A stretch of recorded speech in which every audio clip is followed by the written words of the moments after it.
You might not know the name Peter Metcalf, but you absolutely know his legacy. If you've ever clipped a black diamond carabiner, buckled one of their helmets, or gripped an ice tool that made you feel just a little braver than you really are, then you've touched something that Peter helped build. Long before Black Diamond Equipment became one of the most influential brands in mountain sports, and long before Peter became its CEO, he was an obsessed climber. A dirtbag with a dog-eared copy of Freedom of the Hills, sleeping in a little tent up in the Bugaboos, hitchhiking to the Gunks, and working his way through his apprenticeship as an alpinist by tirelessly climbing rock all summer and ice all winter. In 1980, he and two partners set out to climb a new route on the formidable Mount Hunter in Alaska. They launched up this massive wall with nothing more than a rope, a rack, and packs on their back.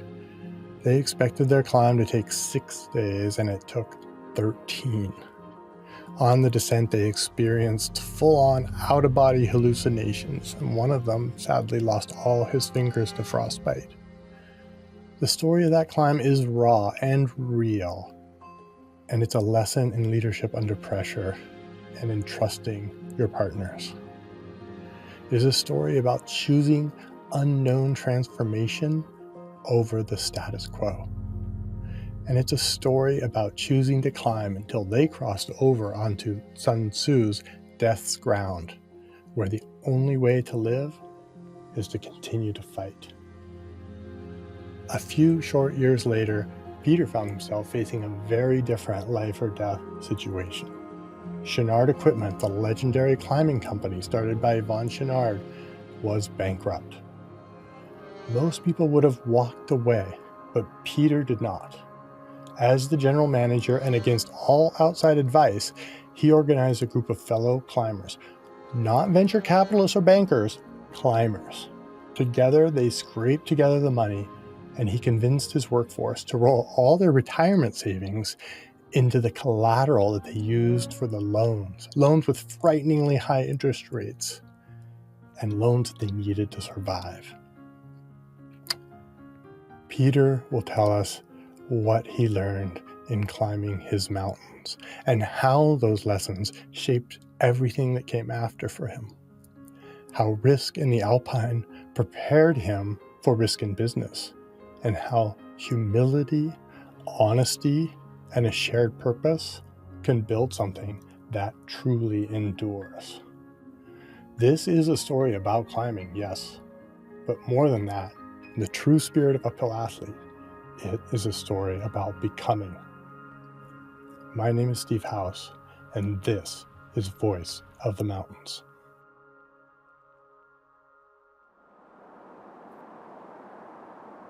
If you're enjoying the show and want to take the next step in your training, join our newsletter and receive a free 4-week sample training plan. Head on over to uphillathlete.com/letsgo, and once you sign up, you'll instantly get a link to try out some of our most popular training plans. It's a great way to get a feel for how we train our athletes for big mountain goals. Check it out at uphillathlete.com/letsgo. That's uphillathlete.com/letsgo. Welcome, Peter. Thank you so much for being here today. Really appreciate you. Thank you, Steve. I appreciate the opportunity. So why don't you start us off just by telling us a little bit about how you got started in climbing? Because as you know, and I know, and our audience knows, when you started, climbing was not the more mainstream sport that it is today. Yeah, I was very fortunate. Life is more serendipitous than most of us give it credit. And I did what most kids did in the mid 1960s in America. And I was just outside of the city. I'd been born in New York City, and I was just outside of the city. And I joined Boy Scouts. And serendipitously, the scout troop that I joined, we heard it was a good troop, and I liked doing things outside. Happened to have two co troop leaders who had and were doing some backpacking, skiing, canoeing, and one of them had done some rock climbing. And so my introduction to really, I mean, not hiking because I could hike around in the woods, but my first overnight backpacking trip, I was 11, was up in the Catskills, camping on the summit of Slide Mountain. And the scouts, just with my enthusiasm for it and what the scout leaders saw and did, learned how to went backpacking numerous times, and then got into skiing with them. And then Turkmen's Ravine as a young kid. And then one of the scoutmasters who had done some climbing invited me and one of the kids when I was 14 to join him on an Appalachian Mountain Club beginner rock climbing weekend in Schwangongs because he just saw me scrambling all over the place. And I went up there Cool. for the weekend. I went through the intro program, and this was the spring of 1970. I was 14 at the time, and it just hit me this unique activity. I love being outside, and I saw it as a skill to learn because I love being in the mountains. But there was something about this Aardvarkian, bohemian, outsider, eclectic group of people, and it was a small group of white collar, blue collar people that just it just spoke to me like it suddenly dawned on me, these are my people. And I was a kid at this time who was being raised on a diet on TV of the Little Rascals, and I thought, okay, I've discovered Spanky and the Gang, John Stannard and Rich Goldstone and Dick Williams and all. There they are. That's my gang. That's your people. Yeah, that's it. So it's as much about the people that were climbing and having not started climbing that earlier, but I mean, climbing has homogenized in some ways, right? In terms of the participation and the people that I see doing it, and not that that's a bad thing. I think that's a good thing and a natural thing. But I think people who didn't climb in the '70s don't remember just how out there of a how fringe of an activity rock climbing was. I mean, there was basically no technology around it, right? There were no cams. There were like the ropes were very rudimentary.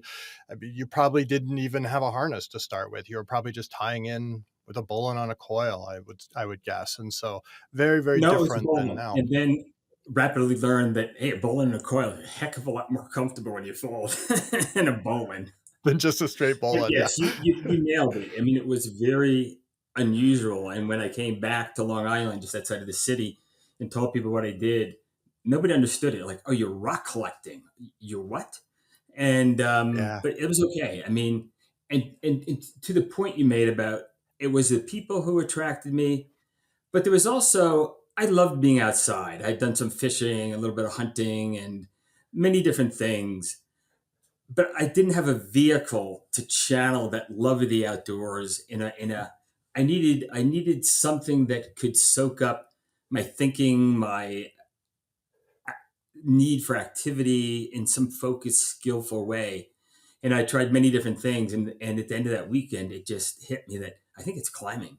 I think this Yeah. is my vehicle to love, to enjoy, and just enjoy and cultivate my love for the outdoors and the mountains and the wild places. Well, as someone who I believe we both know, Kyle Lefkoff once told me, like, if his theory is that if you have the climbing gene and you get exposed to climbing, your life has changed. And it's just like you're on that path now, and there's nothing you can really do about it. It's taken over your fate and directed you in that direction. And that gene lays dormant in many people, maybe sometimes for their whole lives, because they never get that serendipitous exposure that you had through the Boy Scouts. I was also in the Boy Scouts, Troop 514 in La Grande, Oregon, and was a big part of my childhood as well. So that I really love hearing that story. Yeah, that's I had not heard that from Kyle, but I love that description. And I think it's very apropos. I think at the time, as I got serious about it, I think some people would have been less gracious and said it's a terrible addiction and it's ruining your life and all of your friends. You're going to end up to nothing. Yes, yes, that's the flip side of obsession, right? Because it can also be addiction. So To the point, I how did that understand that as I tried to introduce some of my good friends in Garden City, I became in some households with parents persona non grata. I was the kid who was ruined, attempting to turn their kids into delinquents, taking them to the gunks. yeah, yeah. Yeah. You know, I was so lucky in that way, like with my upbringing personally, that my parents supported it and loaned me a car when I was 16 so I could go, in my case, to Smith Rocks in 1986 and things like that. And not everyone has that support, and so that's really really great that I, you were allowed to express that and follow that. yeah, I fully agree with that. When I saw I had accepted and taken my parents' support of this for granted until I saw the reactions of other parents. And I think I've reflected upon this.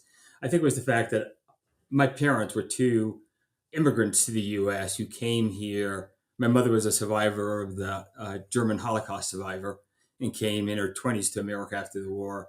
And my father, though American, was born and raised in China and exited when the bombing got too intense at the beginning of World War II when the Japanese were bombing what was Canton or Guangzhou, and came back with his mother alone with nothing. And life for those two people, my parents, was an adventure, not by choice, but they were born into adventure. And I think what they saw was they provided me with a safe home and a good basis, but wanted me to have enough independence to experience the world in the way that they had. And though I didn't have the benefit of a car, they were very willing. This is the '60s, late '60s and early '70s. You could hitchhike. You could jump on the train, take it into New York City, which we would do. Take the subway up to George Washington Bridge, walk across the George Washington Bridge, and start hitchhiking on the Palisades every weekend. And that was the weekend routine. And they were very supportive of that. Yeah. Yeah, we don't encourage our teenagers to, like, hitchhike across the state these days. Despite all the additional connectivity we have, right? Like, I mean, there was payphones and things like that with the technology. So, I know you, or when I think of your climbing personally, and, I've known you for decades now, I think of you as an alpinist. So what was your journey like from going to the Schwangunks to, going to big mountains in Alaska and elsewhere? How did that what was that path like at that time? I would first let me respond and say, yes, I guess at the end of the day, I would have at a point in my life definitely called myself first and foremost an alpinist over a rock climber. But I will say throughout that period of time, I was incredibly passionate about rock climbing. I just wasn't at the highest levels, but I so enjoyed it. And it was what I did the majority of my climbing, along with in the winter ice climbing in mountains. But when the weather was warm, I loved to rock climb. And then to answer your question, the journey to that was the diet of books that most of us who got addicted to this sport in the late '60s and early '70s had. It was I Chose to Climb by Chris Bonington. It was The Hard Years by Joe Brown. It was One Man in the Mountains by Tom Patey. I mean, and what I saw in all these biographies or autobiographies that I was reading, and the people who introduced me to climbing at the Shawangums, the AMC, they were all mountaineers. Alpinist wasn't used so much at that point in time in America; it was in Europe. But all of them were quickly telling me like something to the extent of you got to get these skills. And in the summer here at the Gunks, it is so hot and so humid. You got to get the hell out of here. So what you do in the summer is we go to the Tetons and we go to the Wind River Ranges and we go to Canada and things like that. And I thought, oh wow, this sounds pretty cool. and but in reading those biographies and hearing this, you realize, oh, there's a huge apprenticeship here. How do you become a mountaineer or an alpinist? Like, what do I need to do to go climb Mount Robeson or go to Canada or Alaska? And again, fortunately, this community of people I was surrounded with were including people who had done first ascents already in Alaska. I mean, that was the AMC at this time. And I got a hold of the Boyd Everett expedition planner. Boyd Everett was on that American Annapurna trip. But I guess my point was what was really interesting about this only being 14 was that I had never done in my life at that point in time anything big. At that age, you're Yeah. carefree, you're running around, you're doing whatever. And climbing combined with reading these stories and go, yeah, I want to do those things. I want to go to Alaska. I want to go to Europe. I want to go to Mont Blanc. I want to do the Fernet Pillar. I think someday, but whoa, that's a big deal. But you're hanging out with people who say, yeah, it's a big deal, but there's an apprenticeship you go through. So you're going to Mm. go, you go rock climb here, you're going to learn to lead, then you're going to learn how to do winter camping, and then you're going to learn step by step by step. And it was really, I think that has affected the rest of my life in that you can look at a goal and you immediately know how to break it down into all of its components. Okay, it's a step by step set of components. It's just like, it's not, I think about the cover of Outside Magazine a few years back or 10 years ago and thinking how much the mentality has changed from 1969, 1970, 71 Shawangunks of here's the apprenticeship and the years that you're going to invest in this if you want to get to this goal, but you can do it. To 7 days to greatness, how you can become a great alpinist in 7 days, or a great alligator wrestler, or a great whatever. And it was much more that step by step, but it was the fact that number one, I love the mountains. I love the wild places. I love challenges. And reading these stories of Bonington and Pades and Don Willens, and then Annapurna South Face of Haston and well, Bonington wrote it, but that is sent by Don Willens and Haston, who were the people who summited. It's like, I got to do this. I don't know. It's just part of that gene that Kyle talks about. And it was, Hmm. okay, what are the steps and how am I going to do this step by step? Yeah, I feel like Boy Scouts itself taught me that because you would have these lists like, you know, here's the next, and it was, the Boy Scout handbook in many ways for me was sort of this. It was a path, and it was like, do you do this? Do you do this? You qualify for this. You got to wait this many months. You have to assume this level of leadership within your team, and it's like, okay, I could follow this list. And then yeah, you look back 4 or 5 years later, and you're like, you've learned all of these things. You've become, and I think that that's so interesting because there is, and what you said with outside, there is absolutely this tension between, you know, this mentality that you're describing where you are working for a long term goal to become something that is going to take years versus I want to be that. It's those are different you can be an alpinist perhaps in 7 days by some definition, but you haven't become a new person through that process, and those are very different things. Right. It's not been a metamorphosis. And, I had never before thought about what you just said about the Boy Scout, the handbook. But as I think about it, I, when I was done with my copy, it was so dog eared. And I think, like you, I read that thing. It sat by my bed every night before going, before it was what I read until I fell asleep. And I Yeah, quit reading it and using it when I got serious enough about the climbing a year or two after I started, and then that book was replaced by something else that became very dog-eared, but it had hardcover. It was called Mountaineering: Freedom of the Hills, yeah. which showed you everything from how to do Tyrolean traverses to tension traverses to crevasse rescue. And I would read that every night and go, okay, what am I going to practice this season? Yeah, yeah, yeah. That's it's. I did the same. I still have my Boy Scout handbook somewhere, and it's literally like just disintegrated, and it's just just a bunch of pages. You like an ancient text or something. But so you still haven't answered my question though. Like you heard about becoming a mountaineer, going to big mountains, going to the Tetons and the Canadian Rockies and Alaska. And of course, yeah, you're 14. So, you've got some growing up to do as we all do. But at some point you made your way up to Alaska, and what was that path like? Who did you meet along the way? Who did you bring with you along the way? So, again, life is serendipitous. Starting at the Gunks, one's very fortunate. A lot of serendipitous acts, but so I started in the spring of 1970 and climbed again in the fall. And that fall, just by fluke, when there was no internet and we would have three channels on TV, that fall was a TV show, a 1 hour documentary, and I don't recall what it was called exactly, but it was a documentary on NOLS, a National Outdoor Leadership School in the Wind Rivers, and Paul Petzel leading a 35-day wilderness mountaineering course. Really well filmed, showing people self-resting on snow, rock climbing, climbing peaks. And I watched this, and halfway through it, it was in the evening. I'm yelling. We're in a small little house on the outsides of Queens in NASA. I'm yelling to my parents, "Mom, Dad, come in here. You got to see this. I got to do this. Check this out."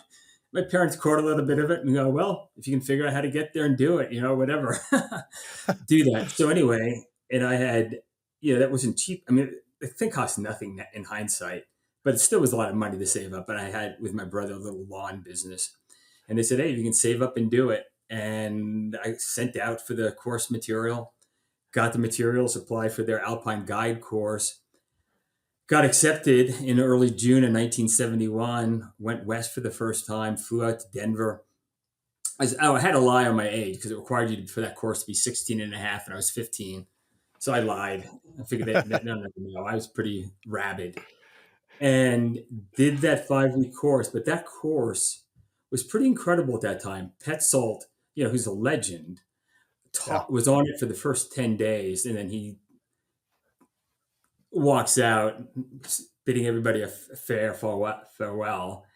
And you head off up north towards Gannett Peak and that whole area, which, climate change has unfortunately affected it, not for the better. But back then it was one heck of a wild glaciated place. And because it was the Alpine Guide course, they wanted to teach you more about leading and real technical climbing in the mountains. They had hired, and he walked in there. We met him for 5 days in and around Gannett Peak. Somebody who, just before I went out there, I had read about, because at that time, the coolest publication that you could read about climbing was called Ascent. And it was the annual, sublime, beautiful, long form journalism magazine once a year of the Sierra Club. And there was an article in there written by Royal Robbins on the first ascent of Tisaak, in which he wrote both his part and a guy named Don Peterson's, talking about Don Peterson is the young Turk up and coming and constantly challenging him on the route and not listening to his paternalistic wisdom and experience. And they fought all the way up that route. It was just an amazing article. And I had read it probably 5 times. I was like fascinated by it. So who walks in to the Gannett Peak Base Camp? Don Peterson, looking every bit as tough, hard as Robbins made out to be.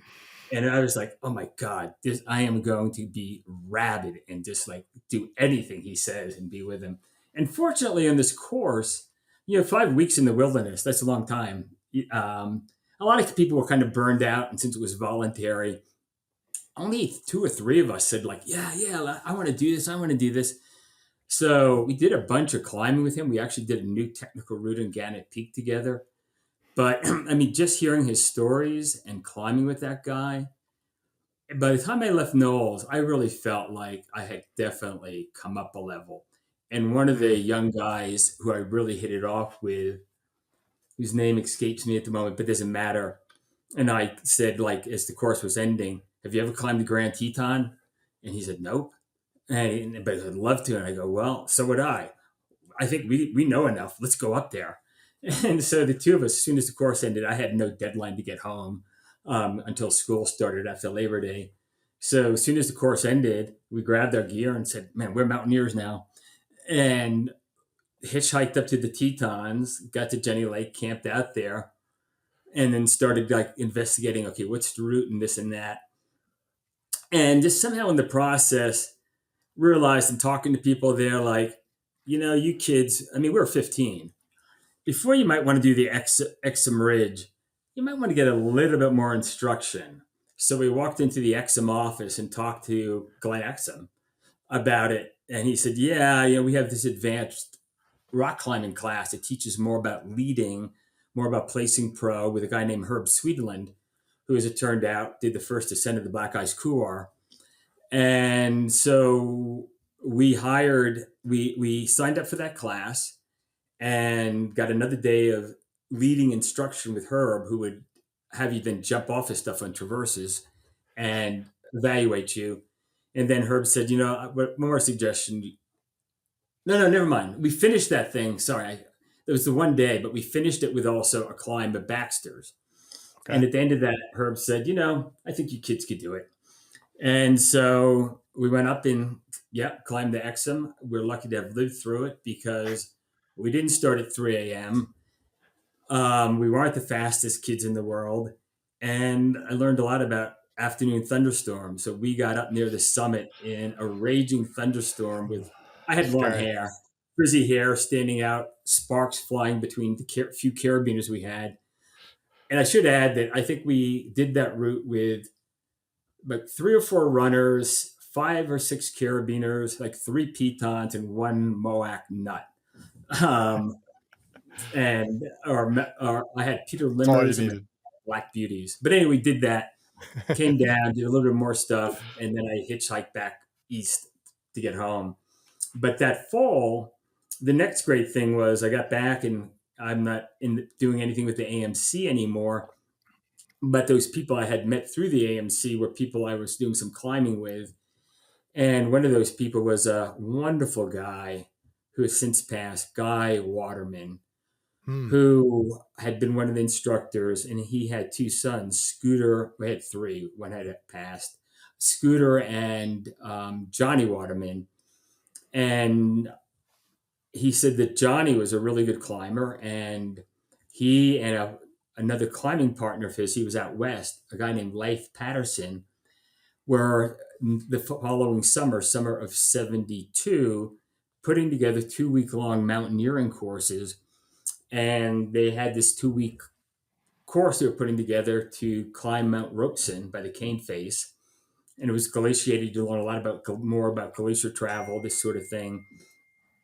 So I convinced 3 of my climbing buddies from the Gunks who are my age, like, we should go do this.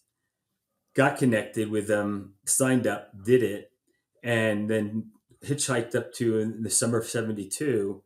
I mean, and that I should add that winter, we're doing a little bit of mountaineering in the White Mountains, but not ice climbing or anything. Snowshoeing, overnight camping, or rock climbing, and this kind of thing.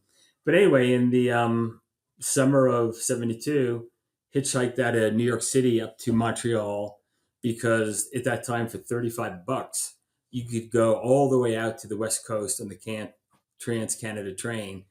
And we did research, and they actually had a whistle stop at Mount Robeson Station. So in the middle of the night, after 3 days of travel, the conductor agrees to tell the engineer to stop the train. We pile off at Mount Robeson Station. Next morning, run into Johnny and Leif and go packing into Berg Lake at the base of Mount Robeson. And when we get there, we run into a guy named Warren Blesser, who was well known at the time, had just done a new route East Ridge of McKinley or something. But definitely I'd read and heard of him, and Leif knew of him. And his partner had just twisted his ankle and was walking out, and Leif was there left with his dog, his Alaskan Malamute, looking for a climbing partner. Said, "Hey, can I join you guys?" And Leif said, "Well, I got these 3 kids who I'm teaching to climb, but if you want to join us, you're welcome to." And Warren said, "Sure, let's do it." So anyway, the next 2 weeks we spent doing working our way up, first climbing Resplendent in the helmet, working our way up across onto the dome, climbed the Cane Face. I should add, someday these photos I got to publish. A lot, Warren kept saying his dog will turn around at some point and not follow us, and it kept following us, so we had to keep feeding it. But when we crossed the Schrund onto the Cane Face, it leaped across the Schrund onto the ice, and then it couldn't reverse it. Oh, So we climbed the Cane Face, leading it and placing screws. And this is 1972. And this was part of what we're learning about ice climbing. I got to do my leading and all. But this dog is like front pointing with these long claws up. But every time it tries to turn around, it can't. And anyway, I'm digressing a little bit. This is a phenomenal story. Yeah. We make it to the summit of Robeson, which is really cool, like Alaskan Peak with its ice flutings and stuff. And Yeah. you did that Face route. Um, but we're at this point now, the clouds are blowing in and its visibility is getting low. And in and out of the clouds, we keep hearing that, well, before we can see it, we're hearing these whistles blowing. One whistle, then two, one whistle, then two. And then as the clouds blow clear for a moment, we see down below a team that turns out to be four Japanese climbers who had come up the other side, the ledges route or whatever the standard route is. Yeah. And they had just made it to the base of the pyramid and they're slowly working their way up. Anyway, that section, as you know, is not that steep. It's probably only 30 degrees or so. The dog goes through the clouds, moving very quickly, gets ahead of us as we descend down to that team. And suddenly you hear the whistles just go nuts. And you realize when we reached the team, they thought it was an apparition, a wolf coming down to eat them. It was pretty phenomenal. But, at this point in time, it's getting late. And the only way down with us is we're going to wrap the cane face. But the dog can't rappel. So we take turns putting the goddamn Malamute in slings and rappelling with a Malamute hanging around. Huge dog. Well, that's amazing that it was calm enough to let you do that to him. Yeah, phenomenal adventure. But what was very cool about just learning was that the north face, not the Emperor face, the north face of Robeson had only been climbed once under snow conditions by Pat Callis and I forgot whom. And Johnny and Warren and Leif had all wanted to do it under ice conditions. Leif, unfortunately, that morning was not feeling well and said, I'm gonna stick around in the dome. But he said to Johnny, if you and Warren want to try it, go do it. And said to us guys, you guys are learned enough. You can follow him over there. I mean, you're not going to do it, obviously, but you want to follow him. So anyway, we did that and got to witness the first ascent of under real ice conditions of that climb. Then we all came down and actually then afterwards still had enough time over 2 weeks and did a new route on Whitehorn in a day. Well, beautiful it could have mountain, been a by the day, way. Yeah. but all of us, I mean, it was coming down in the dark. We didn't have headlamps, just little flashlights. And the three of us who had never done an unprepared bivouac before kept saying to Johnny and Leif, let's do a bivouac. We got to learn how to bivouac. And finally they capitulated and said, all right, you want to be miserable and understand what it is to do an unprepared bivouac up high. Let's do it. And shivered through the night, never slept a moment, put every stitch on, lay on the ropes, and learned what it was like to bivouac, and got down, walked out.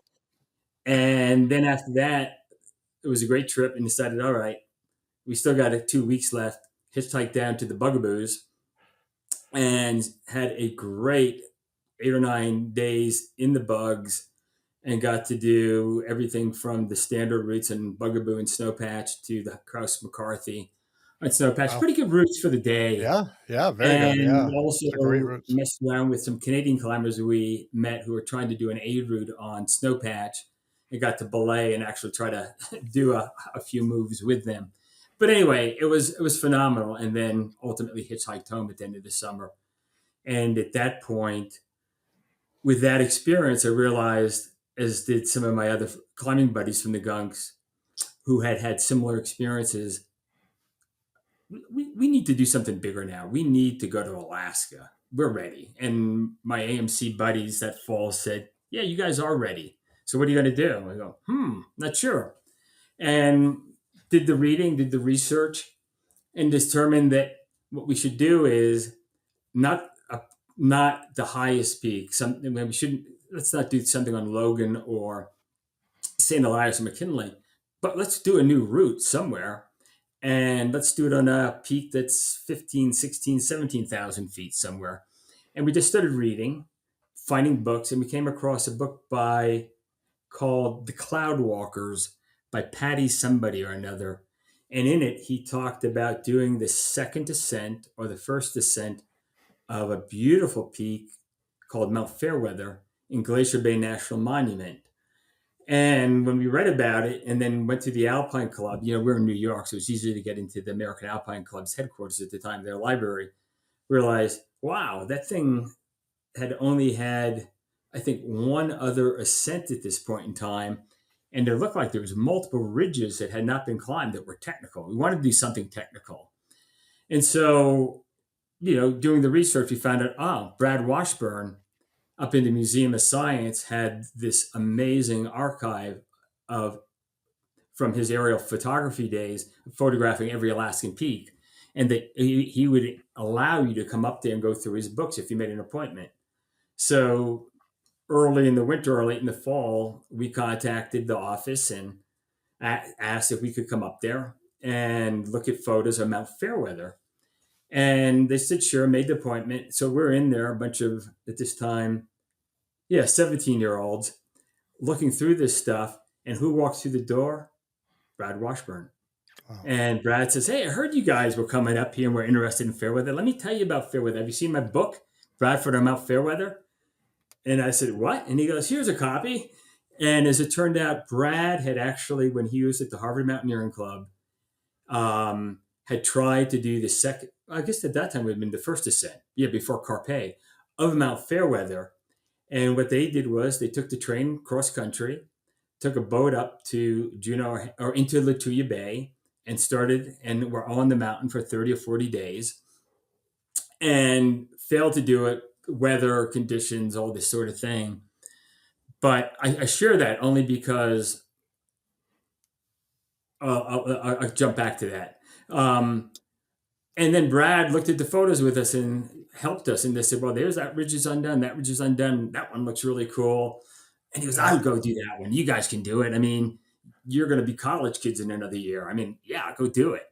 Amazing. So anyway, with that inspiration and those photos and the Boyd Everett expedition planner, we began planning the trip. How much gear with fixed ropes? How much rope did we need? How many pickets did we need? And fortunately, one of my climbing buddies, I think it's safe to tell the stories. Dad was a head janitor at one of the schools, and he lived in Brooklyn.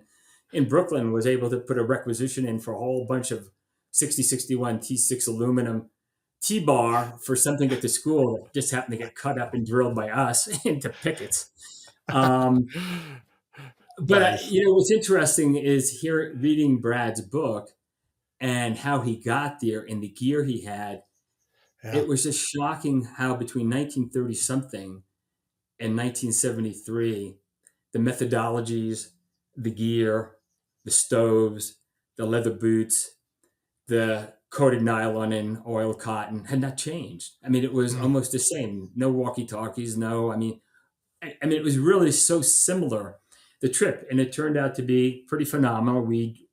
Instead of training it, we packed up. One of the buddies had a Volkswagen little, the typical camper van, and in 1973 left high school early in mid-May, drove cross country, the four of us, with 30 days worth of food, all the ropes, gear, everything we needed, so we didn't have to buy a single thing, and then drove to Prince Rupert, got on the ferry boat, and then told people, I'm kind of joking, but on the boat, we just slept on the deck.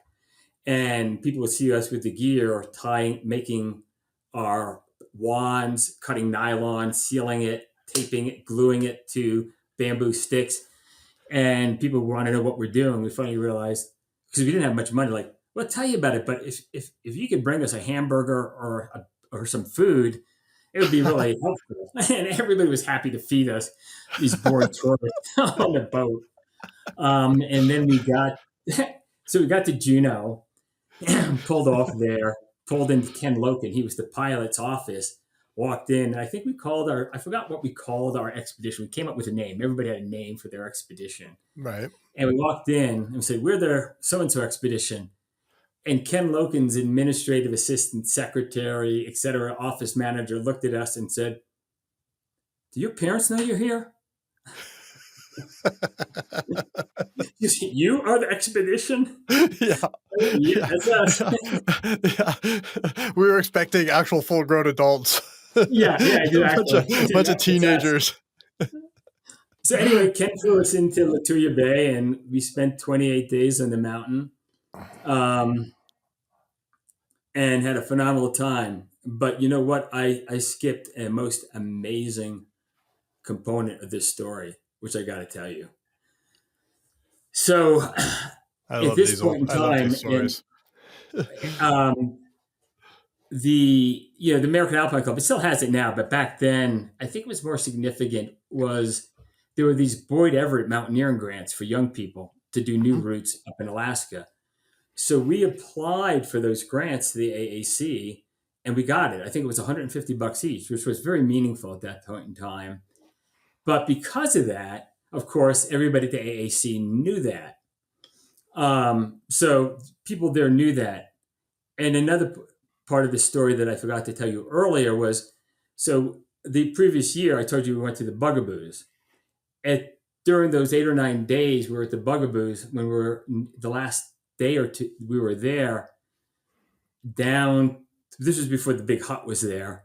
Down into that camp area where the igloos were, comes walking this old guy, and we look at him and think, we've seen photos of that guy before.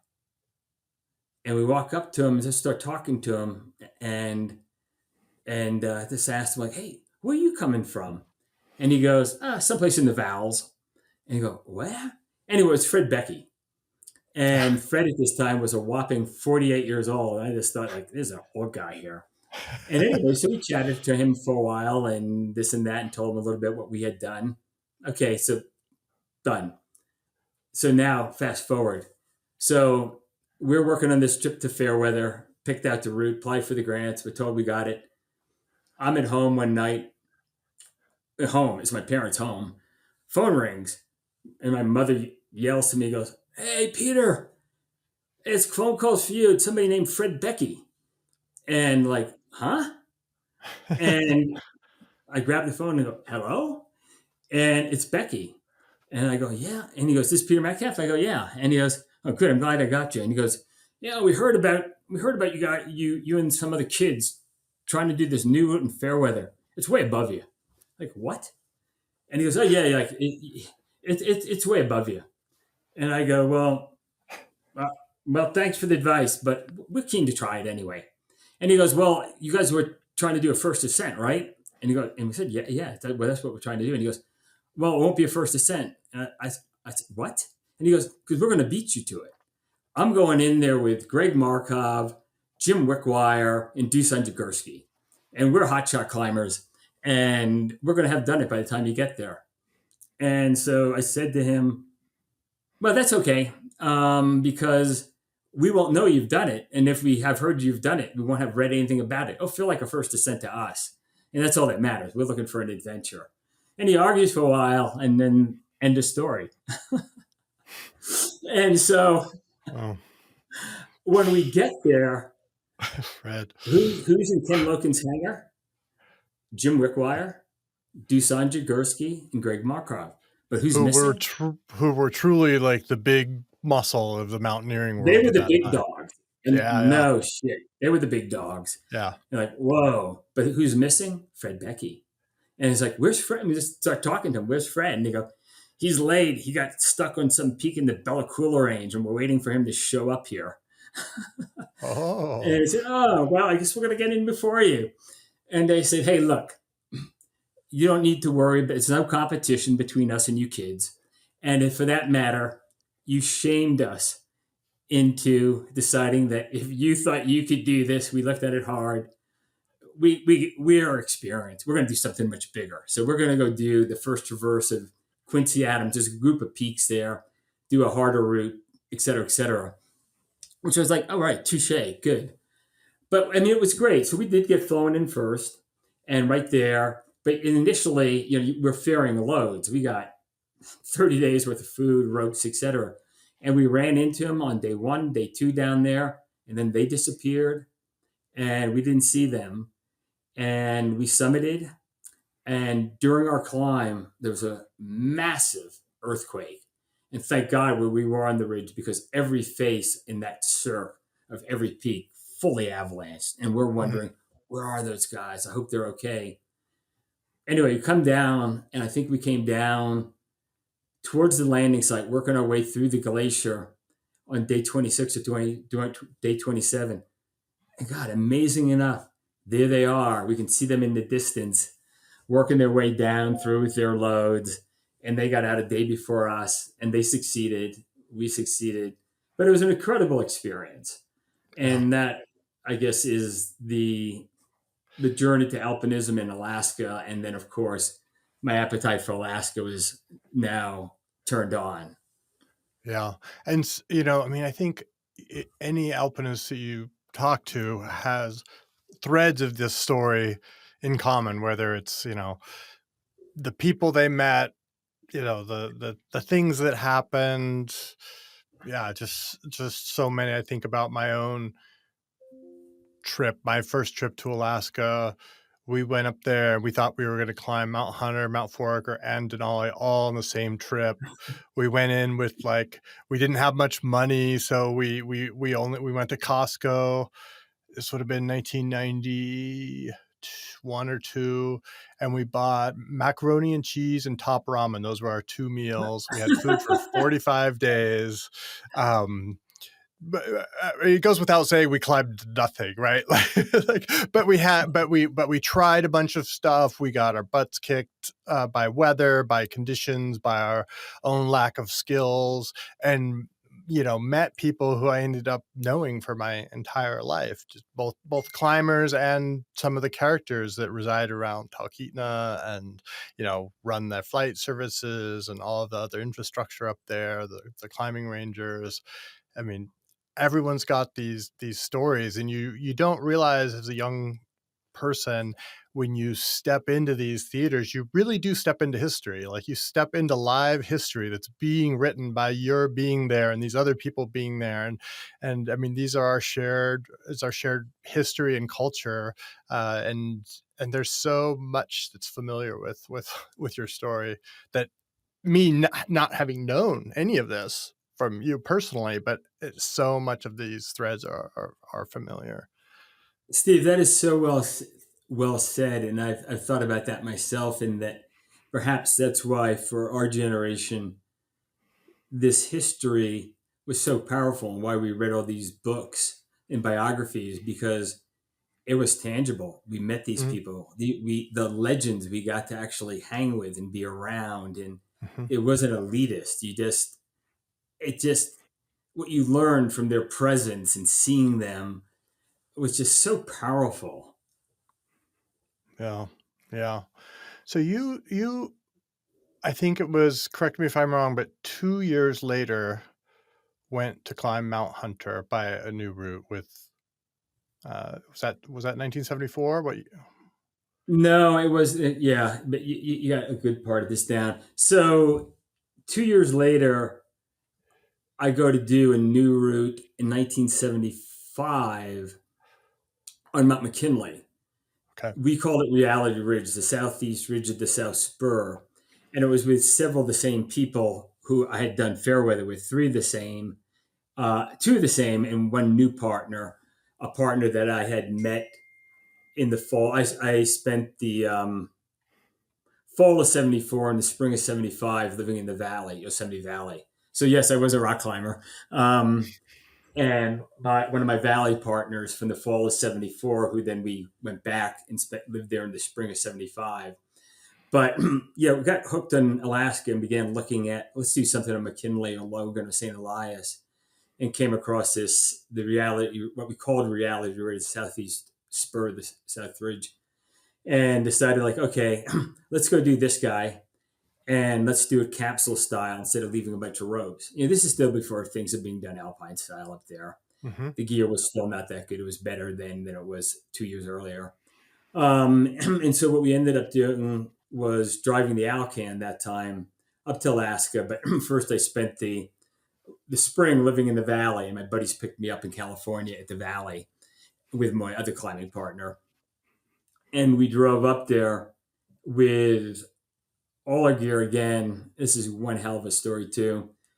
in my buddy's 1966 black full size Dodge Coronet. We ripped the back seat out, put on top of it, he had found through Army surplus some old U.S. Army Antarctic sled that could be airdropped down into Antarctica. And his dad, who was the janitor handyman, was able to do some welding and turn it into a giant roof rack, a roof container that we could. This is before tooling and all these things. Put gear there, but ripped the back seats out, loaded up food and gear in the back of the car, laid Eva's oats on it, so two people could always be sleeping in the back as people drove. Loaded up the trunk, and the photos of this car is just amazing. And then, like a tugboat, lashed extra tires onto the front of the car like bumper guards, and drove the Alcan when it was still dirt up to Talkeetna. Got flown in and did this new route on McKinley and did kind of a circumnavigation, because what we did was we had 10,000 feet of rope that would pull the Poly Pro on Reality Regional until we got to the top of the South Ridge. Then we buried it in a crevasse deep down. And then from there, I think we had a ferry, one or two more loads, went into Thayer Basin, and then up out of Thayer Basin up into what's really, I guess, the Muldrow route, and Hmm. over to Denali Pass. And then the weather wasn't so good, so down to the high camp at 17.2, did the summit, and came down the Kahiltna route, down to base camp. And that was 45 days. It's a long Amazing. time to be on the mountain without a shower or anything else. Amazing experience. Completely It worked out. self-supported too. It's not like you had, I mean, that's a pretty significant achievement, just keeping yourself supplied with food and fuel and everything you need to survive in Alaskan conditions for what, 6 weeks? Yeah, yeah. 45 days is a long time. Yeah, ferrying all our own gear and loads and food, and pulling ropes out, refixing them, pulling ropes out, refixing them, and all of that. And I think our theme song at about the 30-day mark became Paul McCartney's "If I Ever Get Out of Here." Um, Yeah. but great experience. And but well, in Talkeetna, both waiting to get flown in. I think we had to wait that time 5 days, even though at times it looked really clear, and I think it was. But I think Cliff Hudson was backed up, and would always say like, "I can't get you into that part of the Ruth right now. I can't get you in." And but on those clear days, as you know, having been spent a lot of time in Talkeetna, on a clear day when you walk down to the Susitna River that runs through town and you look over at the range, there's the range, and it's just makes you slack jaw. And there are the big peaks. You know, the obvious ones are obviously Foraker, Hunter, and McKinley. And I kept looking at Hunter, and from Talkeetna, the central rib of the south face is like a gigantic Walker spur. Hmm. And I looked at that thing, and thought that is one of the most aesthetic lines I have ever seen. And asking around, nobody knew if it had been, nobody thought it had been climbed. And I just thought, well, if it hasn't been climbed, that's my next objective. I mean, even before I got home. And when we had gotten back to New York, I, obviously did quick research. Like, no, it hadn't been climbed. So immediately I began scheming on, okay, that's the next objective we're going to go do. And we'll do it in 77. I have to go to college for a year or two at least. I did the 7.5 year college program, year on, year on, or year and a half off, year on, year and year and a half off, and started scheming on that trip and planning on that trip to do that. And by 77, in the spring of 77, went off to do that.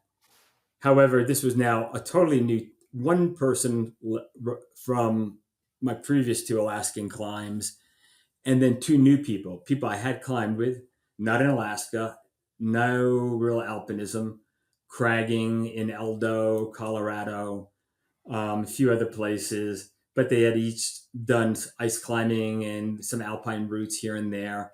They seemed like good, super fit people, and they seemed game. And it was up to me. I organized it and figured out, okay, things are starting to be done. The first routes have been done alpine style in Alaska. I think the way to do this route, and there's a lot of technical climbing low down in that route, hard rock climbing and aid climbing. What we'll do is on the lower part, we'll bring some loads up, fix the lower part, leave the ropes, and then we'll cut loose and then go alpine style. First, get to a certain point, then go alpine style.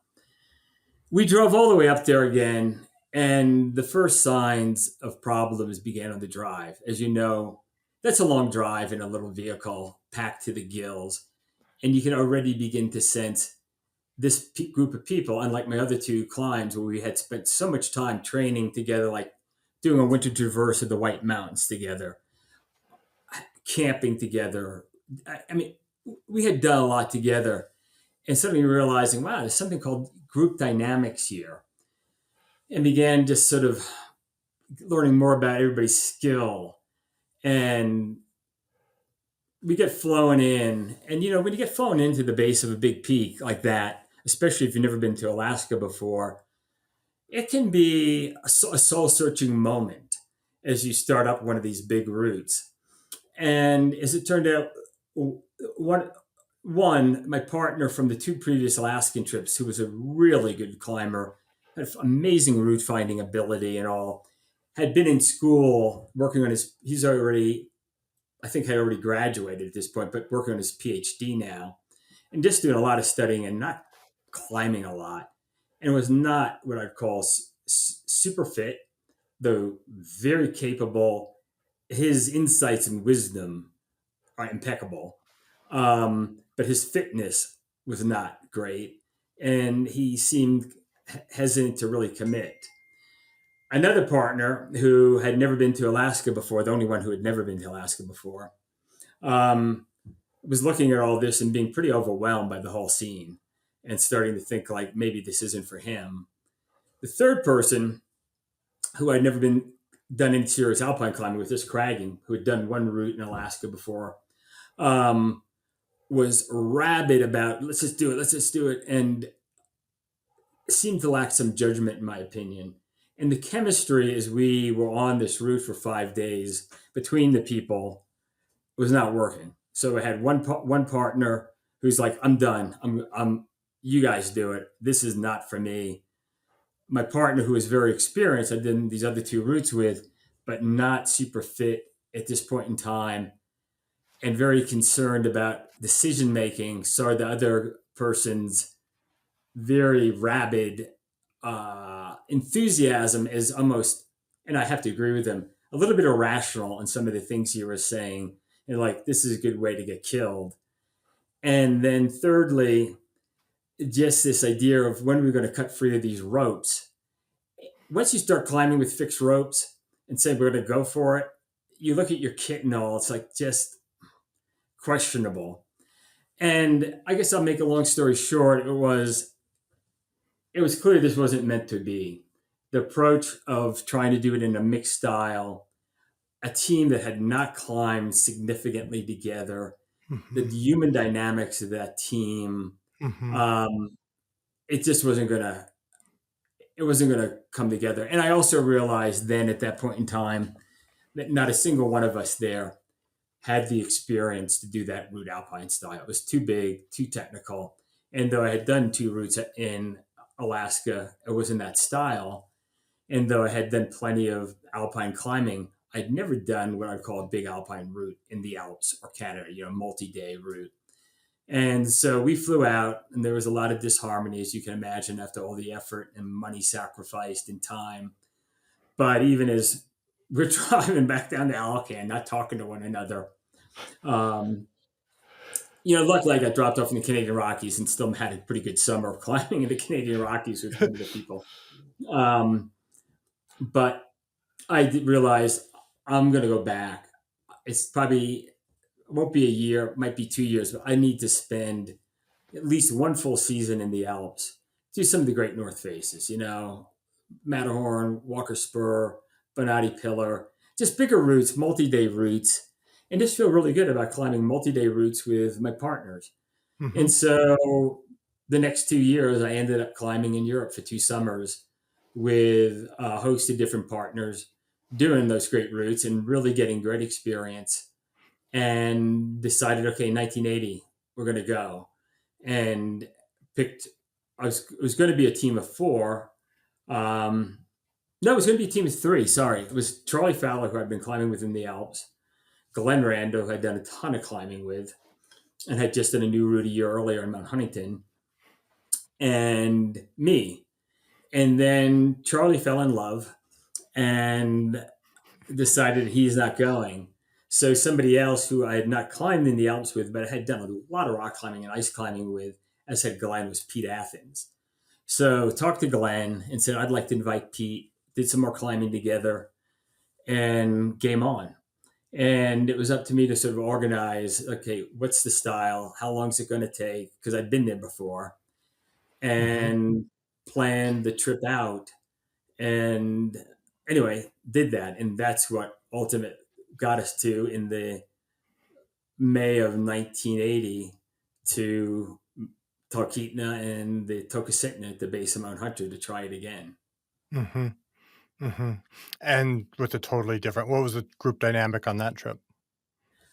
It was phenomenal because you s- I think sometimes you don't know what you don't know until you know it.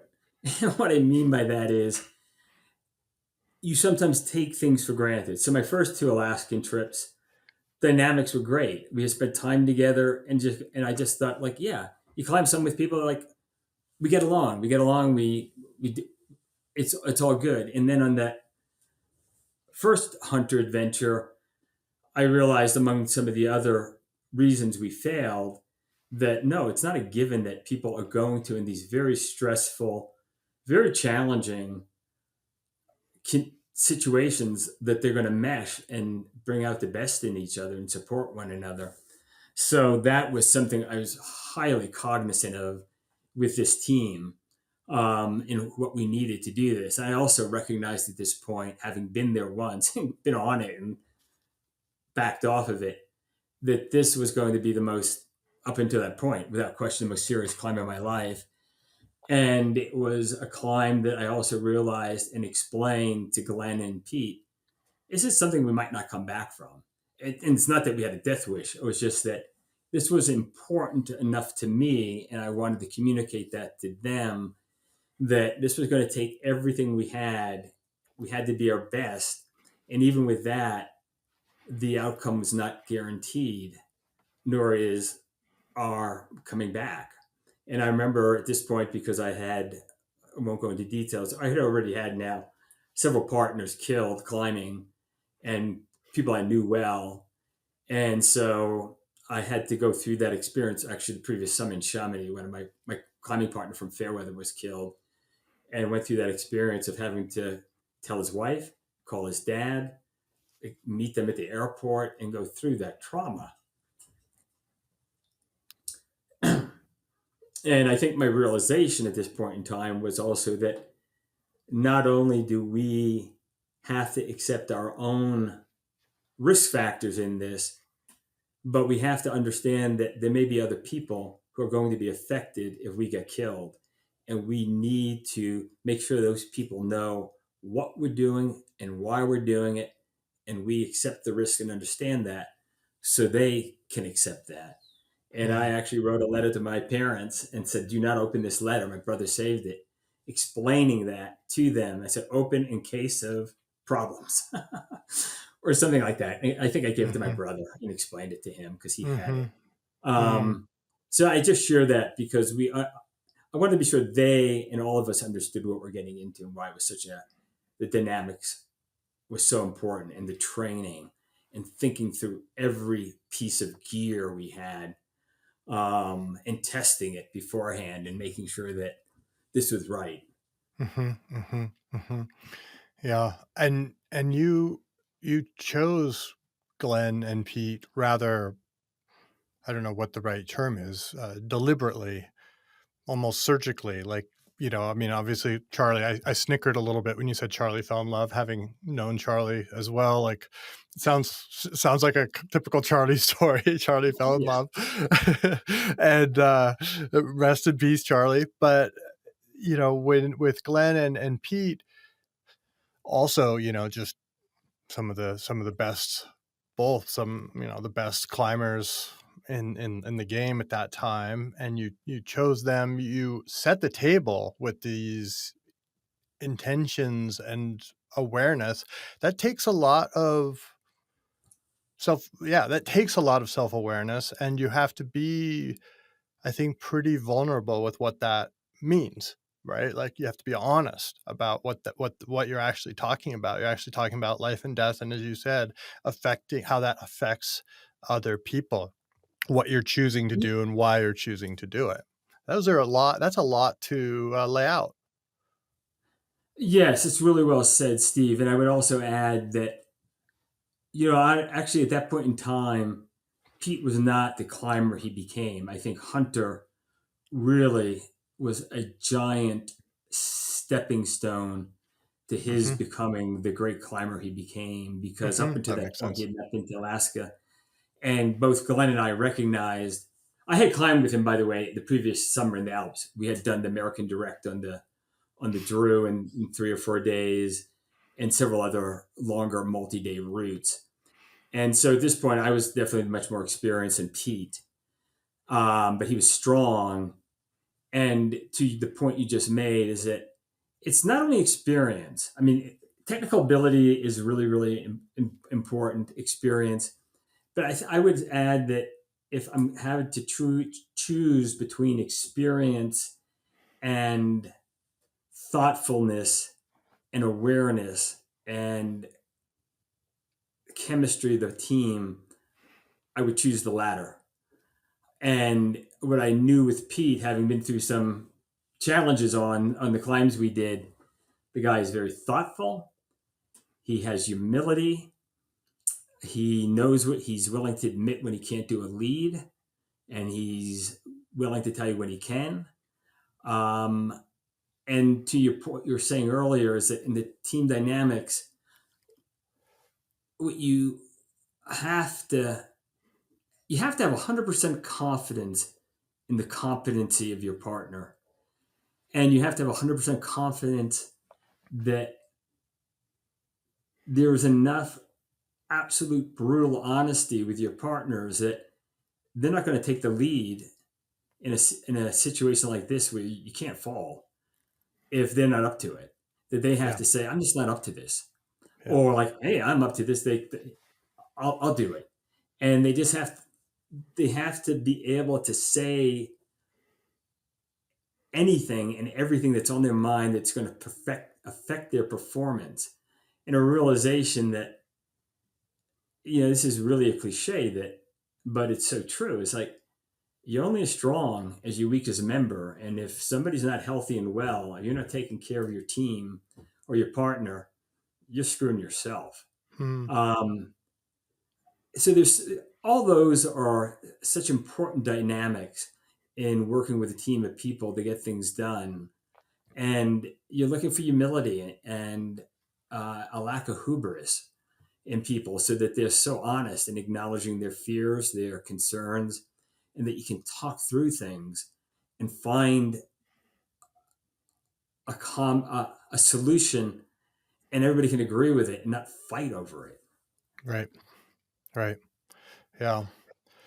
And around this same time, I'm not exactly sure on the timeline here, you got involved with a young company called Chenard Equipment. You wanna tell us This how that came to be? Because, you're best known to many as, I don't know, what the right title of it for you was, if you're the founder of Black Diamond, because you did reincarnate Chenard Equipment as Black Diamond Equipment, and then you led that company for decades, until its eventual sale, and then remain involved to this day with that company. Been an incredibly influential, you know, company doesn't do it justice, but it's, Black Diamond itself, in part through you and all the others that worked on it, that you shaped our culture, you shaped our conversation, you shaped our vocabulary in many cases, and you've absolutely shaped the technology that we all used. So I want to get into that, but I want to hear how you got into that and how that came about. Thank you for those very gracious comments, Steve. I appreciate them.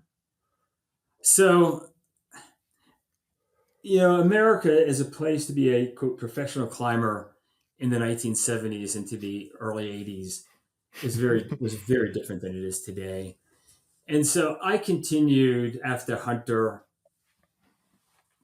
climbing as full time as I could. I mean, I ultimately did finally get a degree from CU. I did like my academics. I didn't know what I wanted to do other than I wanted to climb, and I wanted to work as little as I could and climb as much as I could. So I lived as frugally. I didn't own a car until I went to work for Yvonne, and it was 1982. I finally Okay. bought a car. I was like, I think I need one. Um, but the goal was climbing, and I survived doing what climbers in that period of time did. Was I worked outward bound often.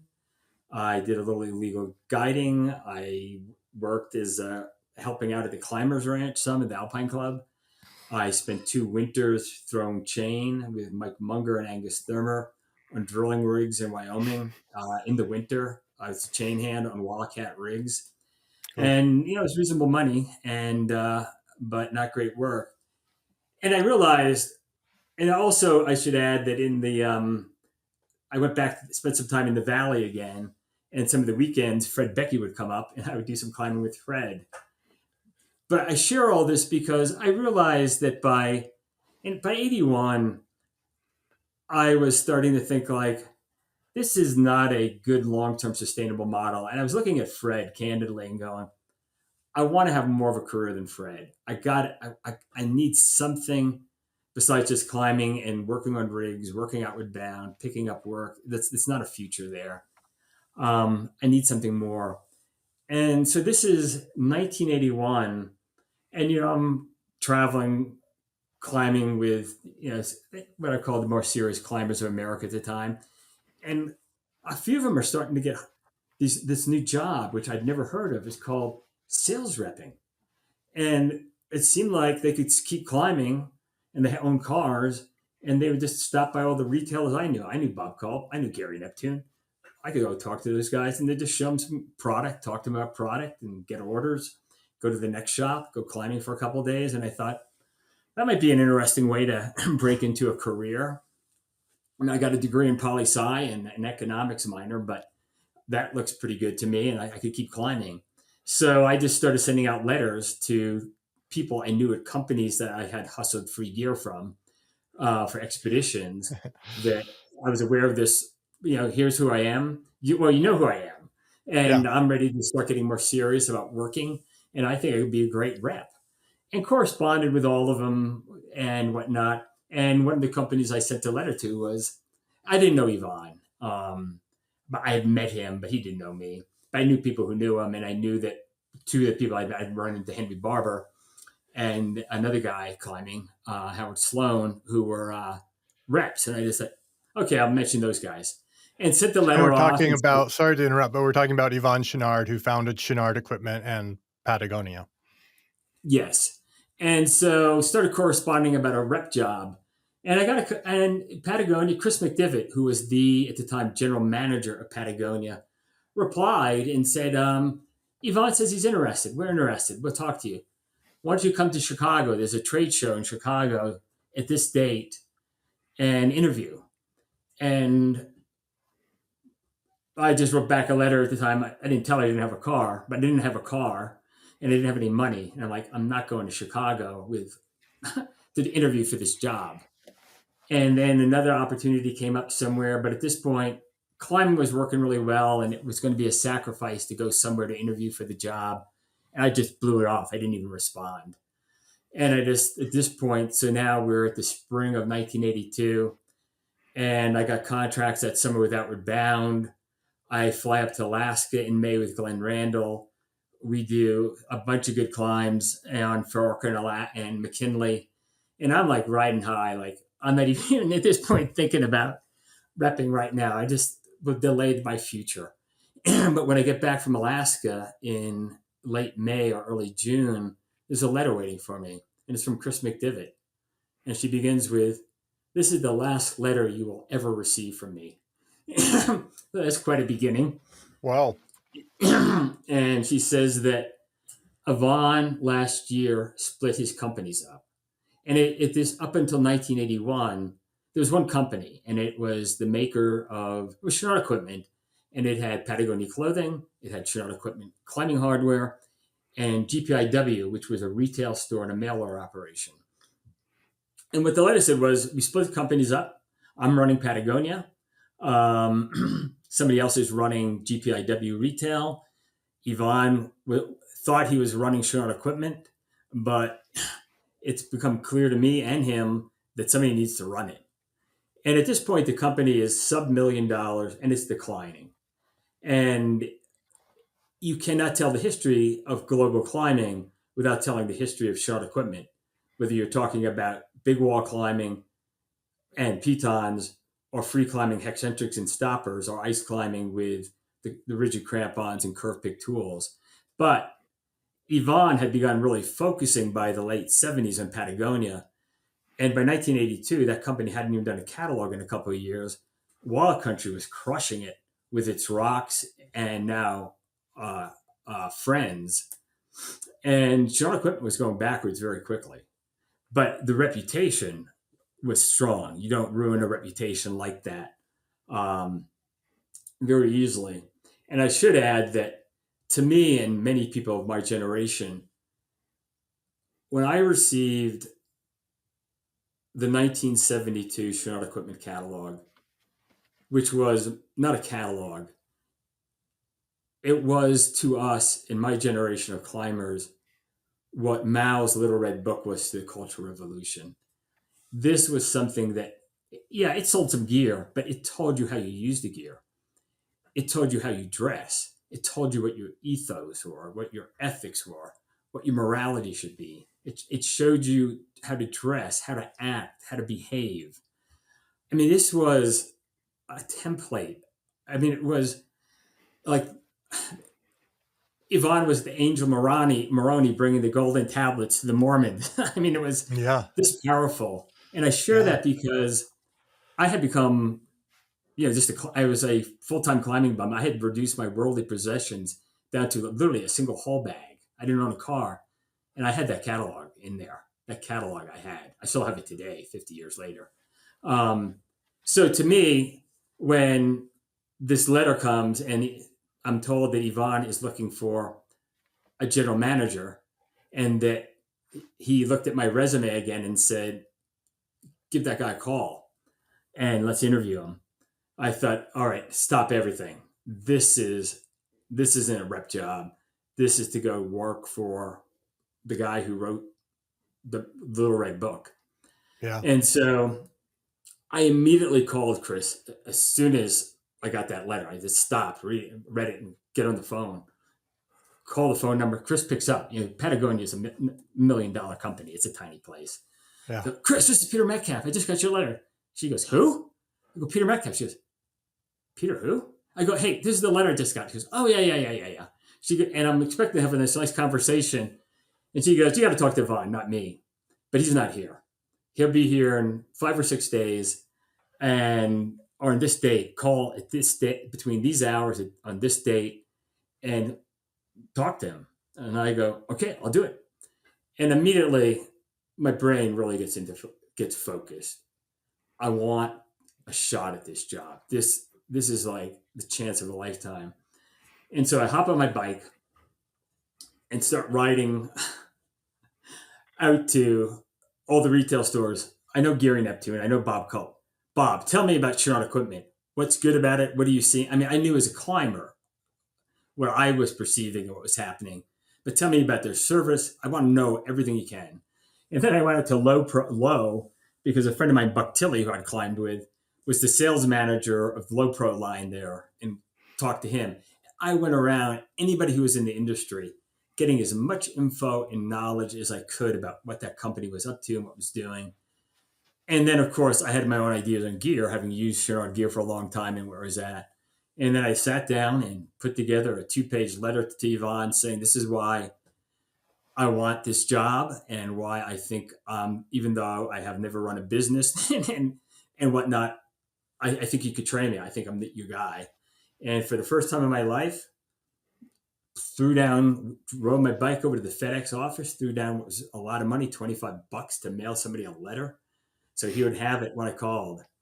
And so then the prescribed date, called him up and said, um, hey, Yvonne, it's me, Peter Metcalf. And he goes, and I knew immediately I'm off to a good start when he said, yeah, I got your letter. That's a great letter. Let's talk about it. Had a long conversation with him. And then he drops the bombshell. But he goes, I can't hire you off of a letter or a phone call. He goes, we got to meet and spend some time together. And I go, oh, where? I go, coming out to Ventura is not easy for me.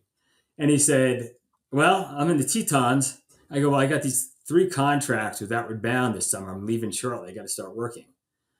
And he goes, what are the dates? And I tell him, he goes, you got a break in between those. I go, yeah. And he goes, well, I'm teaching an ice climbing course for 3.5 days on the Teton Glacier through Exum on these dates. You're free then. And I look at it and go, you're right. And he goes, get up here and help me teach this course. And then we'll spend a day with Melinda at the house and that's going to be your interview. So anyway, I get that with Bound and talk one of my buddies into who has a car. And I said, hey, I'll pay all the gas to Jackson on our break. And you get to meet Yvonne Chenard. All we got to do is walk up to Surprise Lake and you can join in on this ice climbing course if you want. And so we do that. And I do the course with him and get down to the house, spend an evening and a day with Melinda. And my buddy's waiting. We got to get back to Silverton, to Outward Bound. And I just tell him finally, like, hey, man, this is Yvonne. This has been great. And we talked about, by the way, I should say in the interview, has been talking about what would I do? What gear ideas do I have? I mean, it was a very intense interview. And I finally just said to him, I got to run, man. What do we do from here? And Yvonne pauses a moment, grabs this little piece of scrap paper, writes something on it and hands it to me. And it's an address in German. And I said, what is this? He goes, that's an address in Germany of the guy we just hired. He's a climber and we're going to set up business in Europe. And there's a trade show in Munich, Germany called ISPO in mid-September. And this guy's going to be there. And that's how you're going to start. Just find your way to that address on that date and you'll meet this guy and you'll start at the trade show and that's going to be how you start. And I get up and go, thank you very much. Well, I'll figure it out. I spent the past 2 seasons climbing over there. I'll figure it out and go there. And then I stop a minute and go, oh, one question. You will pay for this flight, right? And he goes, you get there, I'll refund you. And I go, oh, one other question. Why am I getting paid? And he thinks of it and he goes, $15,000 a year. And I'm like, done. I'll see you there. And there is a great addition to this story that you got to hear if we have time in this interview. Of course, we have all the time in the okay. world. So And I get back I just got to say, having known Yvonne for myself, I mean, for those of you that are listening that haven't seen Yvonne or interacted with him, you're just playing him to the letter with just the mannerisms and how he thinks and how he, how resourceful he is. It's a scrap piece of paper. It's not like he doesn't have, it's not prepared. It's in his head, but he's making all the right decisions. So please go on. Well said. That is so, so true. His intuition is unbelievable. So I jump in the car with my buddy and we head south to Silverton. And as soon as we get to Silverton, our base camp there had a payphone. I jump on the payphone and I call one of my good climbing buddies who I knew had just spent the previous 6 months climbing in Europe and had done a bunch of great routes, picking up partners there, climbing with some really good European climbers, had done a new route on the Troll Wall, blah, blah, blah. But one reason I called him was he also has money. He's from a good family.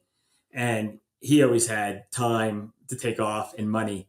So I call him up and go, Billy, you're not going to believe this. I just got hired by Yvonne Chenard to become the new general manager of Chenard Equipment. and I just got to be at this address in Munich on this date. I have almost 3 weeks to climb in Europe between my last outward bound course and when I got to be there. Let's go. And he goes, I'm in. He goes, let's do it. So we fly, of course, fly over to Munich, rent a car. I think it was Munich we flew to. I can't recall. Anyway, rent a car, and I said, let's go to Sham. And because I was most familiar with after 2 seasons in Sham, and knew a bunch of routes I wanted to do. We get there, start off well, doing a couple of really good routes, and then the weather turns to shit. And after a couple of days in the rain, ride bikes, ride over to Martinez in the rain and this and that. And Billy goes, you know what? Let's get the hell out of here. We don't have that much time. And he goes, last year I spent a bunch of time over in the Dolomites over by Sella, the Sella Pass area. Let's go there. Weather would be, odds are good that the weather would be better. That's a freaking 8 hour drive across the Alps. Don't even check forecasts. Get there, pitch what was the predecessor to my first product idea for Yvonne, my Mega Made, which was the old Alp Sport design McKinley tent from Fairweather, McKinley, and pitch that, Nice. and we get under it, and it rains for 2 days, but then we get a forecast. Next morning, it's going to be clearing. So we think about what route to get on, look in the guidebook, and come across this route. This Mittalucci route with the Buell direct variant right out of Sella. It's like an 8-pitch, cool looking line, not a long approach. Let's go do that. So we got up really early. It's not raining, but it's socked in. Let's just go do it. So we go off to the route, and the weather's definitely breaking now. So I get on the first lead, and I'm just getting I just got to the belay, and I'm just putting in my anchors. And suddenly I hear below me, there's a commotion below me. And the next thing I hear is my partner, Billy Figus, saying, oh my God, you're not going to believe this, but the dude you just hired to be your new general manager is at the top of this lead. And then he turns his head and says, and Hans Martin, what are you doing here? So you're not going to believe, so this is like out of the Twilight Zone. You think of the size and scale of the Alps, just the Dolomites, how many tens of thousands of routes there Yeah. are. Who's there? Yvonne Chenard and Hans Martin Goetz, which is the guy whose address I have, who's the new German distributor of Patagonian Chenard equipment. And Billy, in his 6 months of climbing, had run into him the year earlier, climbed with him for a couple of weeks, and ended up staying at his house where my address is. And Wow. so, it's just so bizarre and Such a serendipitous. small world. What was so great about it was then we spent the next 2 weeks climbing all together. We climbed in the Dolomites. We went up to the faults. It was amazing. And, for me, since I'm going to be now running Chinook equipment and working with Yvonne, to have had these weeks of climbing together, crashing on people's floors, and then with Sharing Hans Martin meals. part of the time, it was just an incredible entree into getting introduced to Chinook equipment and Yvonne Chenard and Hans Martin and the people Yvonne knew and the trade shows. It was a pretty incredible start. If you're enjoying the show and want to take the next step in your training, join our newsletter and receive a free 4-week sample training plan. Head on over to uphillathlete.com/letsgo, and once you sign up, you'll instantly get a link to try out some of our most popular training plans. It's a great way to get a feel for how we train our athletes for big mountain goals. Check it out at uphillathlete.com/letsgo. That's uphillathlete.com/LETSGO.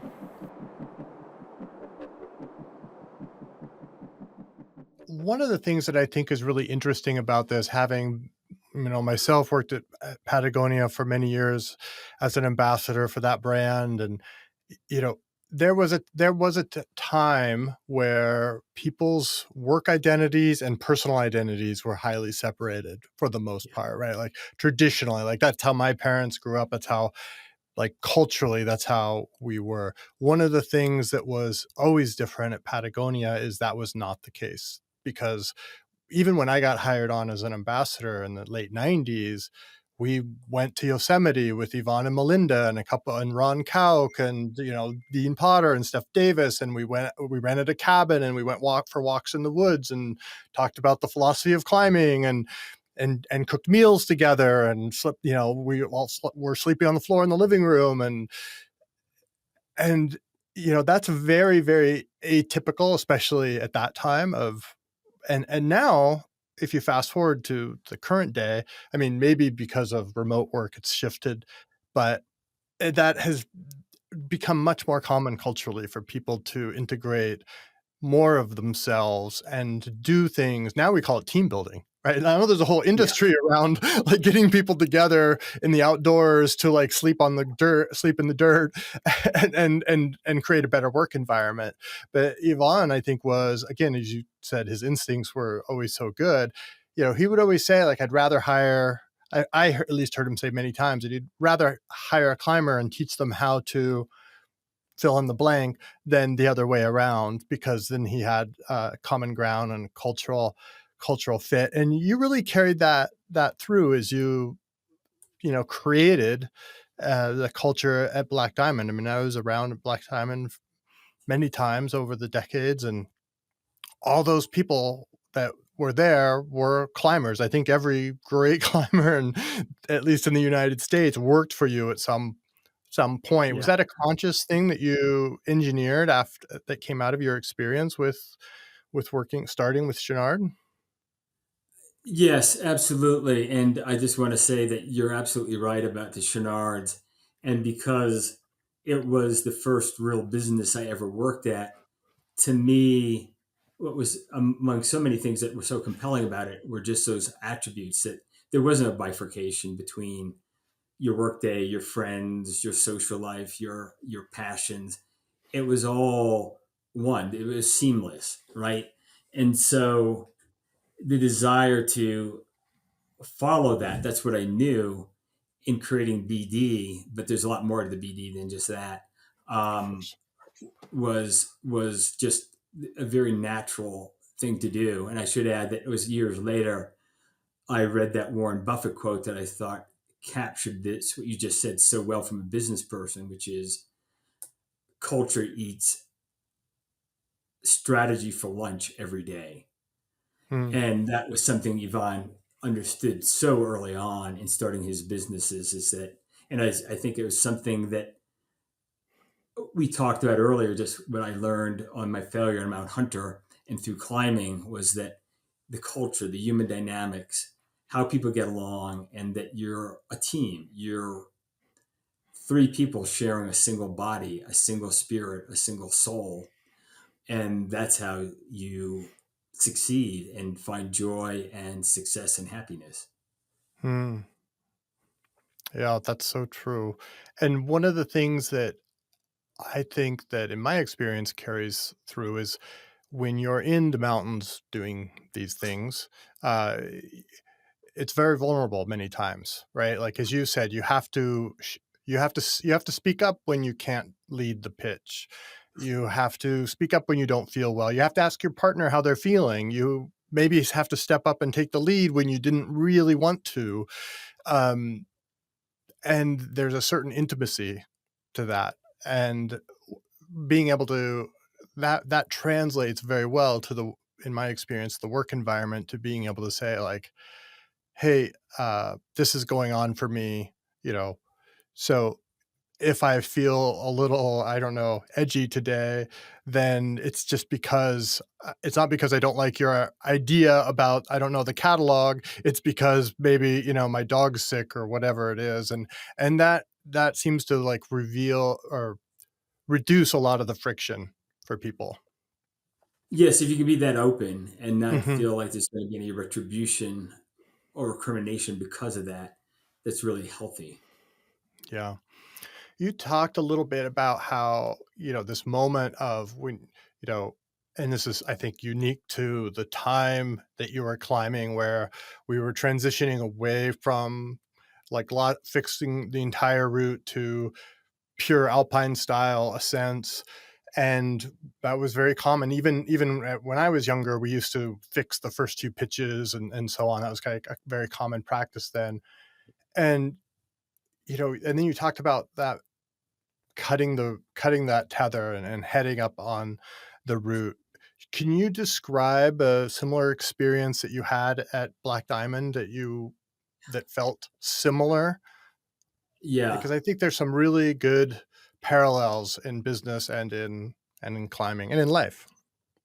I fully agree with you, and I would say with 100% confidence, if it wasn't for my experiences on Mount Hunter, there'd be no Black Diamond today, because the Mm. creation of Black Diamond was the business version of something as out there as Mount Hunter, where the chances of success were very small in the end. Because we didn't talk that much about Mount Hunter, but that was quite the epic in the Mhm. end to succeed on that route and alive and get off of it. Um, and I would say that to your point that, two things. First is in alpinism as in business entrepreneurship, if it's not something like with a bunch of venture capital and whatnot, it puts you in situations of serious consequence. Both put you in situations of serious consequence. And secondly, there is an incredible tension between the need to prepare, organize, strategize, um, and the need to just cut loose and go for it. Or as Patton once said, the minute the door of the landing craft opens on the beach and you're being fired upon, you, everything has just fallen by the wayside. And that's not quite true, but it's you do everything you can to prepare, and then you got to start being agile and improvise and whatnot, because you're gonna have to deal with the situation in front of you. Um, and I'm sorry, I'm now forgot the specifics of your question. Oh, yeah, no worries. So did I, to be honest. I was just following along with, the trying to connect the kind of commitment of launching, leaving your fixed ropes behind, leaving your safety behind, and is there like a story from the history of Black Diamond that is sort of analogous to that? And you started to talk about how Black Diamond wouldn't exist without Yeah, the Hunter climb. So, yeah, is there? I know that there were a lot of yeah, high stakes moments in the history of Black Diamond that you moved through. yeah. I mean, I think to your point, it's what people have to realize is that the transition from Chevron equipment to Black Diamond was not quite as seamless as people think it is. I mean, what happened, and to tell that story, you really have to understand that there was a big bang, or it's what I call the big bang. There was a big bang that hit America's outdoor industry in the latter part of the 1980s. And it also hit the sports of climbing, backcountry skiing, mountaineering. And when I say the big bang, it was the confluence of several big social, demographic, and legal trends. One was the creation and birth of what we call tort law. And up until the mid 1980s, tort law, i.e., the ability to sue a landowner, whether it's the government or a private individual, for the fact that you got hurt on their property, and you can claim attractive nuisance that they didn't block you, they didn't warn you, whatever, didn't exist. The fact that you could sue a playground manufacturer for putting a jungle gym in that, that was just too much of a hard surface. You should know that a kid could fall off that and get hurt. The fact that you could sue the manufacturer of a ladder, and if you stood in the very top thing that's made out of cheap shit aluminum and looks like it can't support a mouse, and you stand on it, well, nobody warned me I couldn't stand on it. So you had the revolution in tort law, and Sherrod equipment went. I mean, many companies were being sued out of existence: football helmet manufacturers, playground manufacturers. Um, the list is endless, and that's where we see all Right. these warning light stickers on things. when it comes down to the outdoor industry, Chevron equipment received in rapid succession a series of very serious failure to warn lawsuits. They never claimed that the product failed, but they claimed that the product failed to perform in the situation it was being put to, that the user wasn't properly educated, that the user wasn't properly warned about the limitations of the product. And that's because up until that point in time, we all assumed that the person buying this gear or equipment would only be buying it because they had gone through the apprenticeships that you or I and everybody else up until that point in time had. And so as a result, insurance premiums went through the roof. Companies are receiving lawsuits and losing them that are causing them to file for bankruptcy. Concurrently, you've got land managers changing situations, beginning to ban things like climbing. You have ski areas that, if you remember 1980s Colorado or Utah, there's that your lift ticket said, do not, if you ski out of bounds, it is illegal to ski out of bounds of any area. And if you do, you'll lose your ticket. You will spend one night in jail and you will be fined $500. That was when $500 was probably like $5,000 now. Right. So we had and then we had an explosion in the numbers of people beginning to do these activities. There was a lot happening. And at this point in time, there were no user advocacy groups. There was no winter wildlands. The Access Fund was not even created at this point in time. There was no, I think, American Whitewater. These groups didn't exist. And there wasn't even an OIA at this point. I mean, the industry hadn't even organized a trade group at this point in time.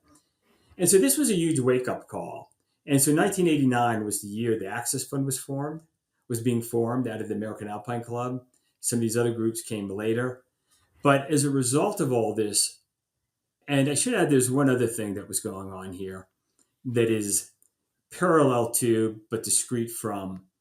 So, if you want to put the birth date of Black Diamond legally, its birth, its creation, its founding, 1989, that is correct. But if you want to talk about when was it really founded, when was the ethos and the values in the beginning of it, it was 1982 when I was hired. Because Chevron equipment had been going backwards for a couple of years. No catalog, no new products. It was becoming an also run. And I don't say that with any disrespect for Yvon. He was just now focused on Patagonia and not climbing very actively anymore. Mm-hmm. So what I was tasked with was first graciously being exposed to how Chris McDivitt was building Patagonia and being able to be part of that management team through Yvonne's guys, the guys running the shop. Learning from him, he was so gracious and open, he and Melinda being there. But it was up to me to, as Yvonne said on day one, okay, we haven't done a catalog in years. You better do a catalog. We don't have any new products. You had a bunch of new product ideas. Figure out how to get them made. This is Yvonne's approach. She's like, these are the things that have to be done. Do them. Mm-hmm. And here are some resources for you and people to talk to. That's how I met my wife, too. She was the art director of Patagonia and had to do a catalog. But in that process, it was like, okay, I'm intuitive too, but I'm also analytical. And so I looked at like, okay, why was the 1972 Chouinard catalog what I described earlier? What did it do? And I described it for you, what it did. Okay, we need to start doing catalogs that once again both affirm and celebrate your decision to become a climber or an alpinist because there is some sacrifice involved. It's a Zen kind of activity that we do. This is our life. It's not just a sport, it's our lives. And how do we celebrate that? How do we affirm that? And how do we, before there was a lot of fancy magazines and internet, et cetera, how do we make it a yearbook so everybody will want it? And so it will have the same value to the climbers moving forward that the 1972 catalog had for me. How do we bring Chouinard equipment forward with new gear innovations that made it the company it was from the 60s and 70s through the innovations?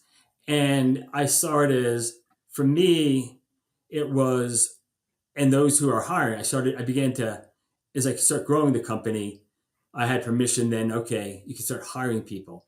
And so who was it I want to hire? I wanted to hire my friends, meaning climbers, people that I had climbed with or knew of, would interview and talk through and start building a community of climbers because that didn't really exist over at Patagonia so much anymore.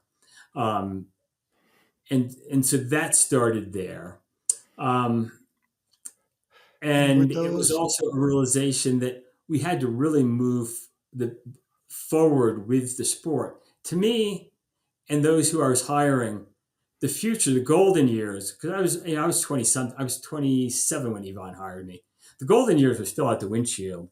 They weren't in the rearview mirror. And at the moment, a little bit for Yvonne, with all due respect, the golden years were a little bit more in the rearview mirror. And he had a high set of ethos. His values and such were that didn't really believe in sticky rubber, bolts, chalk, camming devices at the time. I mean, he moved forward with it over time, but a lot of what was starting to happen, and then the mid '80s and late '80s, as sport climbing took place, and if you certainly remember those debates, the hang dogging and the great debate that the Alpine Club had, we all went together. Yvonne, Melinda, myself, people from Chenard.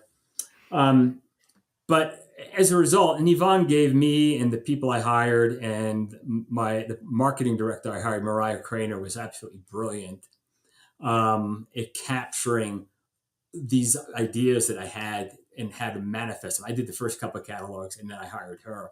Um, but as a result of this, it was also something that was not overly palatable for Yvonne. He wasn't happy with it because, as mm, he said, gosh, this company is moving in a direction visually, image wise, gear wise, product wise, ethic wise, embracing sport climbing, the clothing, this gear. I don't really believe in it. And so it's challenging for me as Yvonne Chenard. It's my name on this company. So this was a source of great strife between myself, Mariah, me and Mariah with Yvonne, which I mhm. respected, but I knew it was a real problem. But then you add to this what I call the big bang that hit the industry, all the challenges, and then the lawsuits hitting. And suddenly our insurance premiums went through the roof beyond what this company could afford. And it also was the fact that Chanel Equipment was part of this corporation of Patagonia now, which was become a much, much bigger company.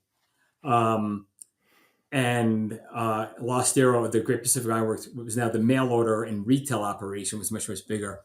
And it was clear to any good attorney that somebody might be able to pierce the corporate veil and attack Patagonia, let alone Little Chanel Equipment now, which I had grown to $5 million in revenue. And I think it was a leading company for its period once again. Um, but between that, Yvonne's sort of own beliefs about where the sport was and what I was doing with Mariah to capture that leadership position, and then gosh, the risk, and then the lawsuits, and now it was not profitable because of the size of the insurance premiums. He had it, and he finally decided in the spring or early spring or the end of the winter, or it was early March of 1982. He filed it for bankruptcy, and this said, "We gotta. It's over. It's not worth it anymore." And he said, "I want you to put together a plan to liquidate the assets as quickly as possible with the least cost to the company. But you can spend a couple of weeks first trying to find a buyer, if you can find a buyer. Otherwise, we'll just liquidate it as quickly as possible."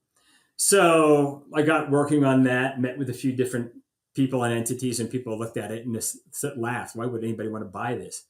This thing's losing money. You can't get insurance for it. Yeah. There's all these lawsuits. There's no future here. And I thought about it and had an epiphany and realized, wait a minute here. I'm not about to just surrender and make a mockery of my last, what was 8 years worth of effort in rebuilding this company into the leading climbing equipment company again. I hired so many of my community at this company. Now we have a good number of people. The community is depending on us in what we're doing as far as innovative gear, the catalog. And I said, I don't want to make um, I don't want the legacy of that I and my generation have been raised on offshore equipment to go to nothing. More importantly, if this company disappears, what is going to champion the issues of great importance to a fellow community of mountain sports enthusiasts, climbers, alpinists, and off-piste skiers? Because I got in the company into off-piste skiing and telemarking, and not a European company. All the any the distribution companies in America for the European companies, they're just distribution companies. The European company wouldn't give a shit about what's happening in America. If they can sell their gear, fine. If they can't, well, it's not that big of a market. And since there was no access fund at the moment, and there was no real industry organization, it was just being created. To me, this wasn't about looking at a group of potential consumers and saying, what can we sell to these people? It was looking at my community and saying, what needs do they have? What services do they need to have provided? And we're going to provide them. And because then in creating a business, so to me, the epiphany was I got to create with my team, I'll lead it, a brand new business. And we'll be the buyers. We'll buy the assets out of bankruptcy. And this business would be created to champion the issues of great importance to a fellow community of technical mountain sports enthusiasts and to champion the issues of great importance, which I defined as good, safe, innovative, high performance gear. It was to continue to affirm and celebrate your decision to be a climber and to champion the access to and preservation of the mountain canyon crag environment that we also love and our sports and activities are absolutely dependent upon. So that was the vision. And I shared that with employees and I just said to them, look, I don't have any money, or very little. I'm not paid that much.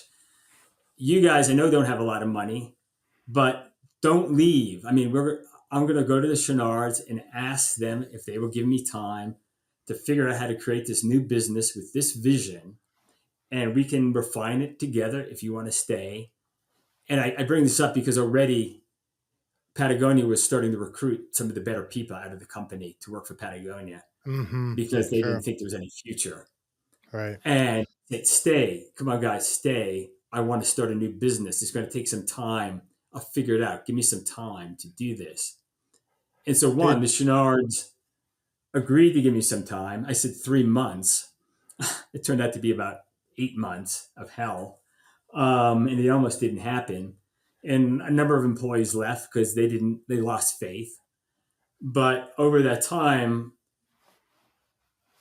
I also realized that what we learn in climbing that at the end of the day, achieving a summit is meaningless if we don't do it in a way that matters. And so that what I said to everybody was the style in which we do this is every bit as important as whether we achieve it or not. If we fail, but we're doing it our way, it's okay. And I had to share with them that I began talking to investment bankers and realized that's not going to work because they all want control. I began talking to rich, well to do investors, and they all wanted control, or a small group of people and they wanted a liquidity moment. And so one by one, opportunities were going by the wayside. But the one thing that inspired me at the time was that if you have to remember, this is the 1980s. We go back a little bit in history. This was the era of that famed leveraged buyout artists, Michael Milliken and Ivan Boesky. And I was reading these stories. At this time, I'm learning about business. I didn't add to, I was going to night school, going to getting an MBA at night and weekends at the Drucker Center in Pasadena. okay. So I'm reading these stories about these guys who've got millions of dollars, but are doing billion-dollar buyouts, leveraged deals. So I thought, hey, if guys with a few million can buy billion-dollar entities, why can't a group of us come together with a couple of tens of thousands and buy a few $1 million worth of assets, which is what we needed. And and that was the theory I had, and was trying to figure out how do you do that. And then I read about um, what was it? The Samuel Adams Beer Company doing the first stock offering to the public, not going through the Wall Street way. And so it was a matter of trying to figure out all these components. And this is where I think the apprenticeship of climbing really weighed into the approach I took, which was the understanding was, hey, you can be a beginner climber and ultimately figure out how to do big new routes in the Great Ranges. You just got to break it down into components, right? And master that. I had to figure out, because Shawn Equipment was an independent business. It was a part of Lost Arrow. We were not responsible for finance, accounting, credit, real estate, computer systems, any of these things. We were responsible for new product development, design, manufacturing, sales, marketing, and shipping. So I had to master these other things. But it was figuring that out. And fortunately, because of climbing, our climbing community consists of such a eclectic and broad range of people, and people loved Shawn Equipment. And Yeah. so I took it upon me to call all my friends and acquaintances who are investment bankers, attorneys, um, in private equity, just picking everybody's brain about I need to know about this area. I need to know about that area. Yeah. And it was amazing to me how gracious so many people were with unlimited amounts of time at no charge because they wanted to help us. They wanted to see us succeed. I had just read a book by a guy named Jack Stack, The Great Game of Business, and where he did something similar. I mean, he was my inspiration. It's Springfield Remanufacturing with part of International Harvester that they put into bankruptcy, rebuilding engines to diesel vehicles. And he did a leveraged buyout with employees and resurrected this thing. I called him out of the blue. The amount of time that guy gave me, there would be no, without him, there would be no Black Diamond. I called the Hmm. defense Not a counsel, climber, not someone already in your Rolodex. You just cold cold called them. called, and just said, hey, this is what I'm trying to do, but it's related to what your book says. I want to do this here. And that's your connectivity. Like, wow, I did this, you can do it. Or calling somebody at Bell Helmets, at motorcycle helmets, and that kind of thing. Say, here's what's going on. You guys are still in business. How did you do it? And the guy on his own nickel coming out to visit me and talk to me. I mean, it was one by one. And so not only did we have to create a, a brand new company to buy these assets, but there was no point telling people like, hey, invest your life savings, your $1,000, if we're going to be sued out of existence. So I also had to organize the industry. So I call up Dan Dusich at REI. I call up all my competitors at Misty Mountain, at Petzl, at Omega Pacific, at SMC, at Blue Water, and say, you guys are all going to disappear, just like Shawn Equipment got put into bankruptcy. It's just a matter of time. But we can organize, and this is how we're going to do it. I've talked to the guys at Bell. I've talked to these insurance guys. Come to Ventura, and let's meet. And I can get REI there, and we got to organize. And everybody came together. And one of the things I loved about the industry then, especially, was that if you ever saw the film Chariots of Fire about two British at the early 1900s roommates, best friends, who are competing for a spot on the Olympic track team or something like that in Britain. They're the best friends, but they can compete like no tomorrow, but they're friends. And I really felt like the industry back then, because of our common love and passion for the sports of climbing and the places we do this, that we would compete like we're trying to kill the other guy, but we'd do it with sportsmanship and respect. And we could come together on issues like we gotta create standards. We gotta pool insurance. So it was working with bringing all these people together and then finding an insurance agency that could come join us and insure this industry. So I did that. I organized the industry to create the first climbing standards. We organized under the ASTM. And when I saw that coming together, well, I was concurrently trying to raise money and figure out how do I raise the money to create a Black Diamond and then keep the employees involved. all of that was going on, and keep the Chenards at bay so that I could keep operating before I had the financing in place. So all these things were going concurrently, and there's absolutely no guarantee of success. As a matter of fact, the 90 days I kept having to extend, and right when they were getting ready to pull the plug, and the press releases were already all written because I got hold of them. People leaked them to me. Pat O'Donnell was the CEO at the time, just saying like, "Hey, we gave these with all due sadness. We've had to pull the plug on these guys. We burned through enough cash. We gave them as much support as we could. They couldn't do it, and so we are liquidating." Blah blah blah. But at the literally the 13th hour, the deal came together by figuring out a way to create what was I had never seen it done before, but an attorney helped me figure it out after I kept what do you call it, spitballing one idea I had thought of after another, and he goes, "That one could work." A KSOP. You couldn't do an ESOP, which I think we have time to get into why. You can't do ESOPs don't work in the leverage form because your investors keep getting diluted. So if you got outside people who take all the risks, they're not going to end up in a good place. But a lot of the people at Chenard had 401ks, not a lot of money, but we could roll all their 401k money into an opening equity position within the new company with no tax ramifications. And I just told all the employees, you want to be hired in the new company. I'm not saying you have to do this, but there's not going to be any new company if you don't. I'll roll in what I have. It's probably more than you guys. 100% I'll put into this. I'll put in all my savings into this. But you guys got to do it too. So we had that. I approached Michelle Bial, who was the supplier of our ropes, and said, "You're not going to have us anymore unless we exist. You want to invest." And I hit a lot of suppliers, but Michelle did. He said, Mm-hmm. "I'm in if you can pull this off." Naoi Sakashita, our Japanese distributor and one of Japan's most famous climbers and one of the greatest people I've ever met in my life, said, "I'm in." And then we had a little mailer operation. And I'm doing all this after I realized we can't go private equity, we can't go investment banking, we can't go with a deep pocketed person.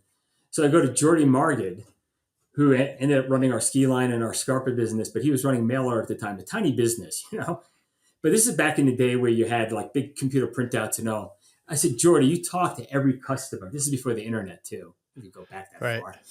And I said, "You talk to people." I go, "Print out everybody who has bought from the company more than 2 to 3 times in the past year. Go through that and highlight the people that you've talked to, have a relationship with, and you think they got some money. And I want at least a dozen names. I'm going to start cold calling." And that's what I did.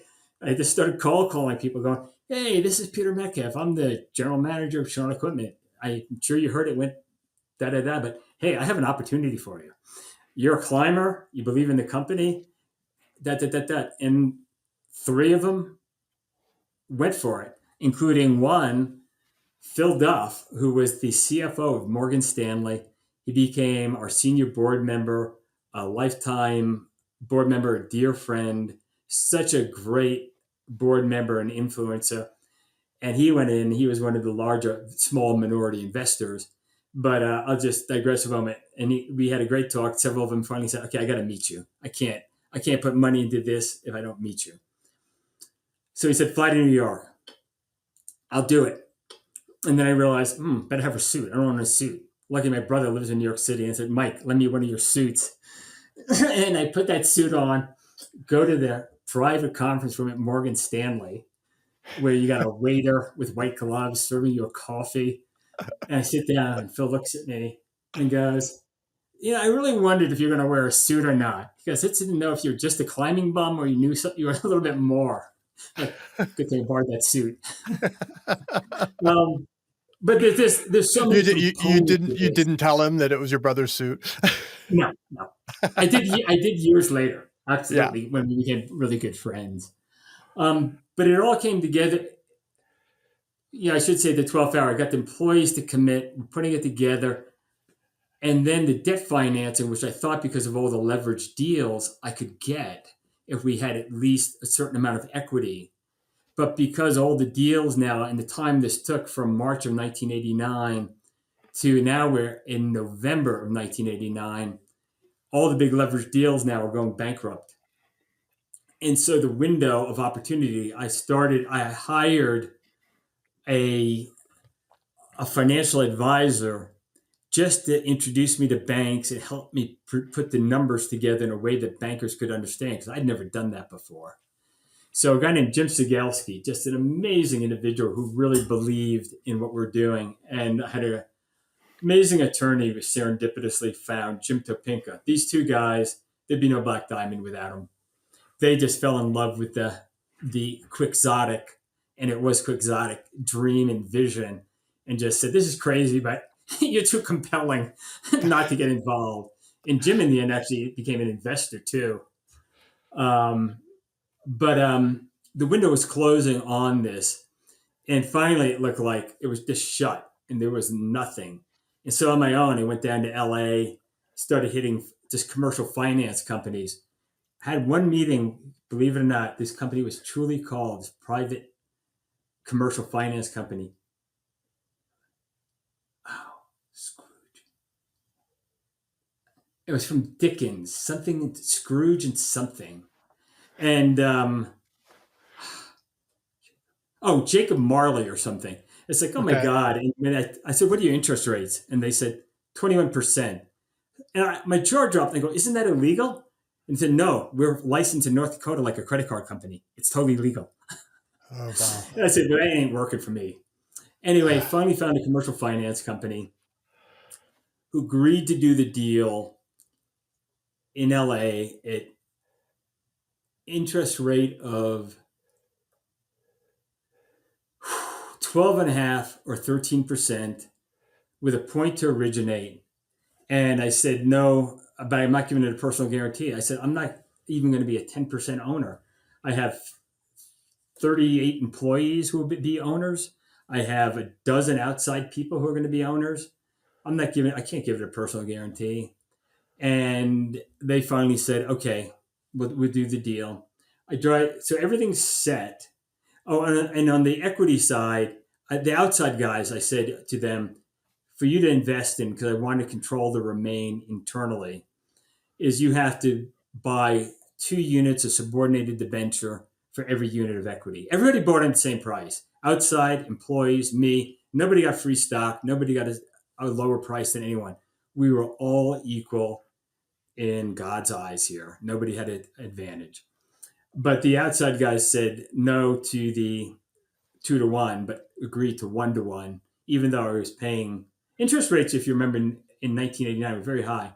The Yeah. debenture would pay 15% interest, interest only, twice a year, and money redeemed at 5 years. And when it came down to liquidity, people asked me, is this philanthropy or is this investment? It's totally investment, but I'm not going to commit to a liquidity date. Could be 10 years, could be longer, but it is an investment. That's why employees are putting in, I'm putting in. I can't, this is not philanthropy. And so got the deal done. So the last night in November, early November, I go down to LA to sign all the papers. And these guys at the commercial finance company with their gold chains hanging around their neck with their open shirts say, sign all the papers and then go, oh yeah, forgot 2 things. The success fee, it's a point of what you're borrowing. And I said, oh no, we got it. It's the origination fee. Oh no. That's the origination fee. This is a success fee for the team here to split. And I go, you got to be kidding me. You go, there's no deal if you don't sign that. So I sign it, and then you go, oh yeah, and one other thing, we were really torn over this personal guarantee. We got to have it. I said, you got to be fucking kidding me. And they said, no, we got to have it.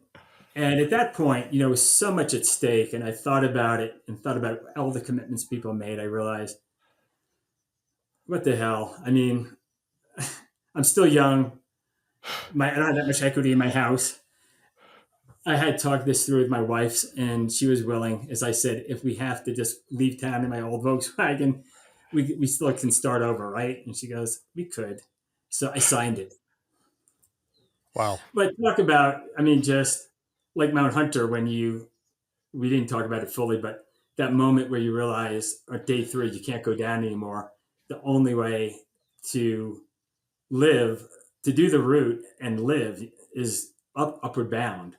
And my attitude at that point was the only way to not give up everything I have, including my house, and to realize this vision with all the employees is move forward and succeed. Yeah, and I mean, if you're willing and have time, I would love to go back to the hunter story because there, it feels incomplete to not hear that. Yeah. Yeah. I mean, yeah, I'm willing if you want to do that. Yeah, Yeah. yeah, I mean, because so, yeah, there's go ahead. there's there's really there's so many things going through my head listening to you, and I have so many questions, but I would like to hear the hunter story and connect that. Yeah. Okay. So, yeah, the two are really, really related. I mean, I kept falling back to that in so many ways. Um, so in Hunter, one of the decisions we made, I suggested and others agreed with, was that look, this route is big. It's going to have hard climbing on it. We're doing it alpine style. I don't think you have to remember so that the gear today was different than it is today. Um, let's. I think we can do it in 6 to 7 days.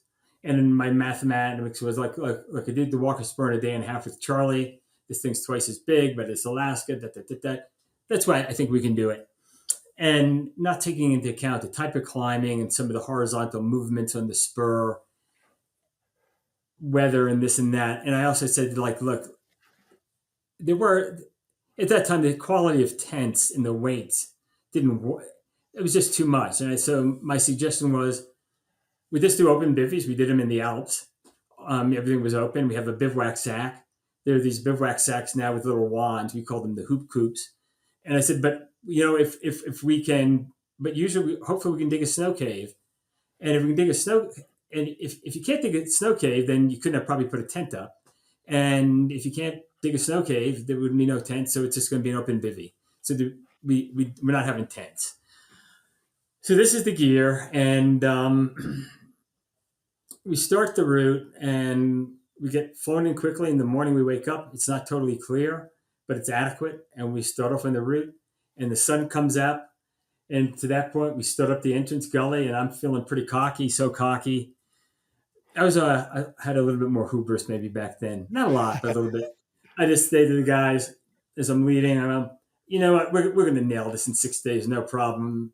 And I take a package of Wassa Rybrook and throw it in the Bergstrom and go, off we go. And it was more like breaking a bottle of champagne, kind of. It's like, well, go in. And anyway, by that first evening at our bivouac, it's already starting to snow lightly at this kind of precarious spot. And anyway, the first couple of days, we're not making as quick progress as we hoped. It's just the nature of the climbing. And then we get to this rock head wall with its aid climbing or whatnot and have some bivvies on it, but that's okay.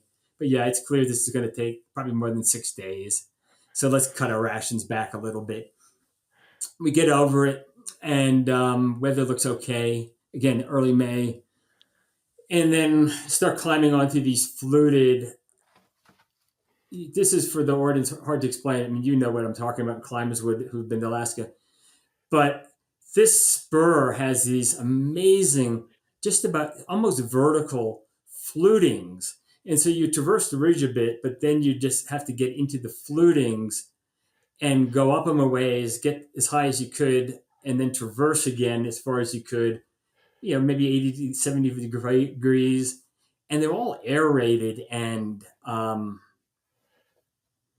you know, you couldn't get anchors in them. Nothing would hold the screw. So you're just climbing very, very carefully.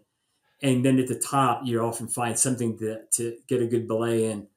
But it became clear, and that's probably day 4 or 5 that we're doing that. But then the weather turns to shit. I mean, it's just horrific, bad weather. And we keep climbing these flutings in the worst weather I've been climbing in. And we keep going. And we finally, in the dark, and we're climbing until like 2 or 3 in the morning. And in early May, it does get dark, as you know, in Alaska. And finally get to a place where we can dig a cave. Um, And we dig in and finally crash. And in the morning, wake up. And I said, guys, we just got to start talking about this right now where we're at. And I said, does anybody here believe that we can descend this? And go, I don't believe we can descend this. We got to talk about it. I mean, just what we've climbed over the last 20 hours, I think we'll kill ourselves trying to descend this and everything else that we've been up. And I said, I think at this moment, let's look at the photo we have. We had one of Washburn's photos in our pack. Look at where we're at and look at this route. And I just said, look, I know we've been going slower than we have thought we would. We're cutting our rations. We can keep cutting them. We look good in fuel.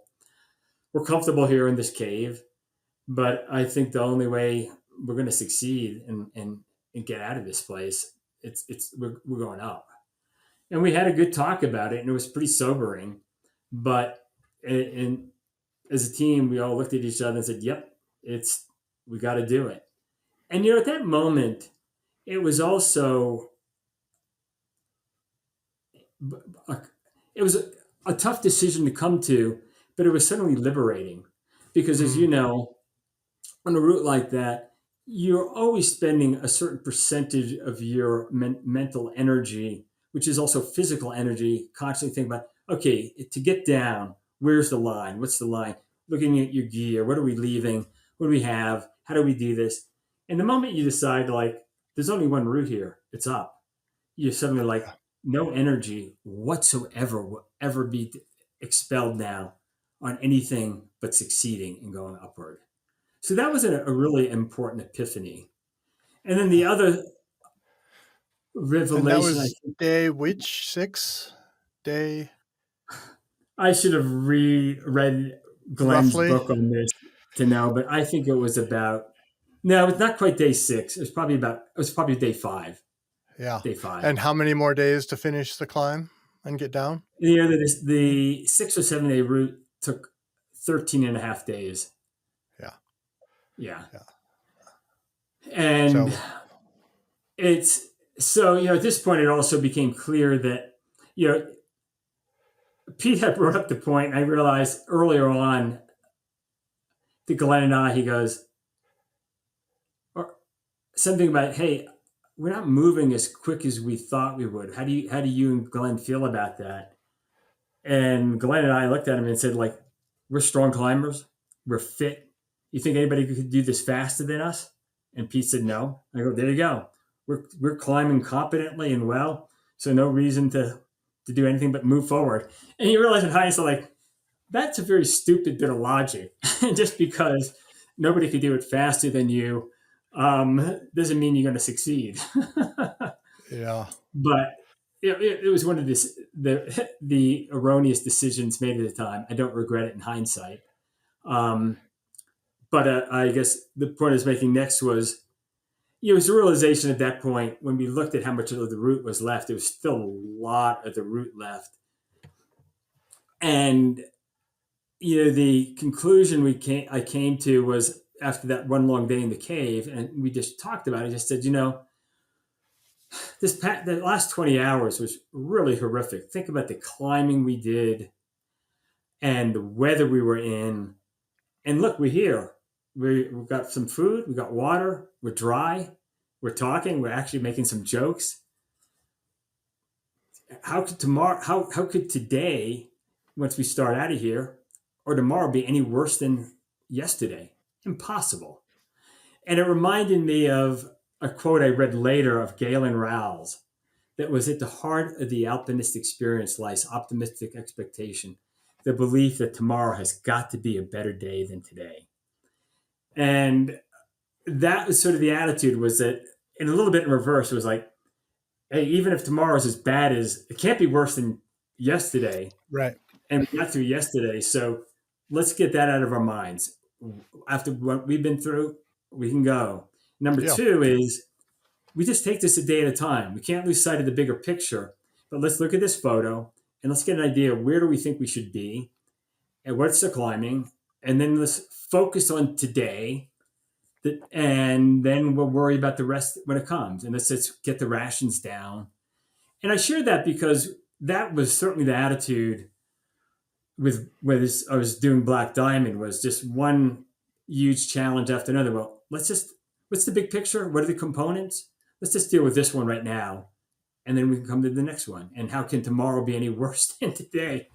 Um, and then the next one was that, what we talked about earlier was on this route, as you can imagine, there were days here now where certainly there were times when somebody didn't feel like leading or didn't feel strong enough to get out in front or was moving really slow. And you just had to say, "You're doing fine, Pete, but you know what? Let Glenn or I lead right now because you're just not going fast enough," or vice versa.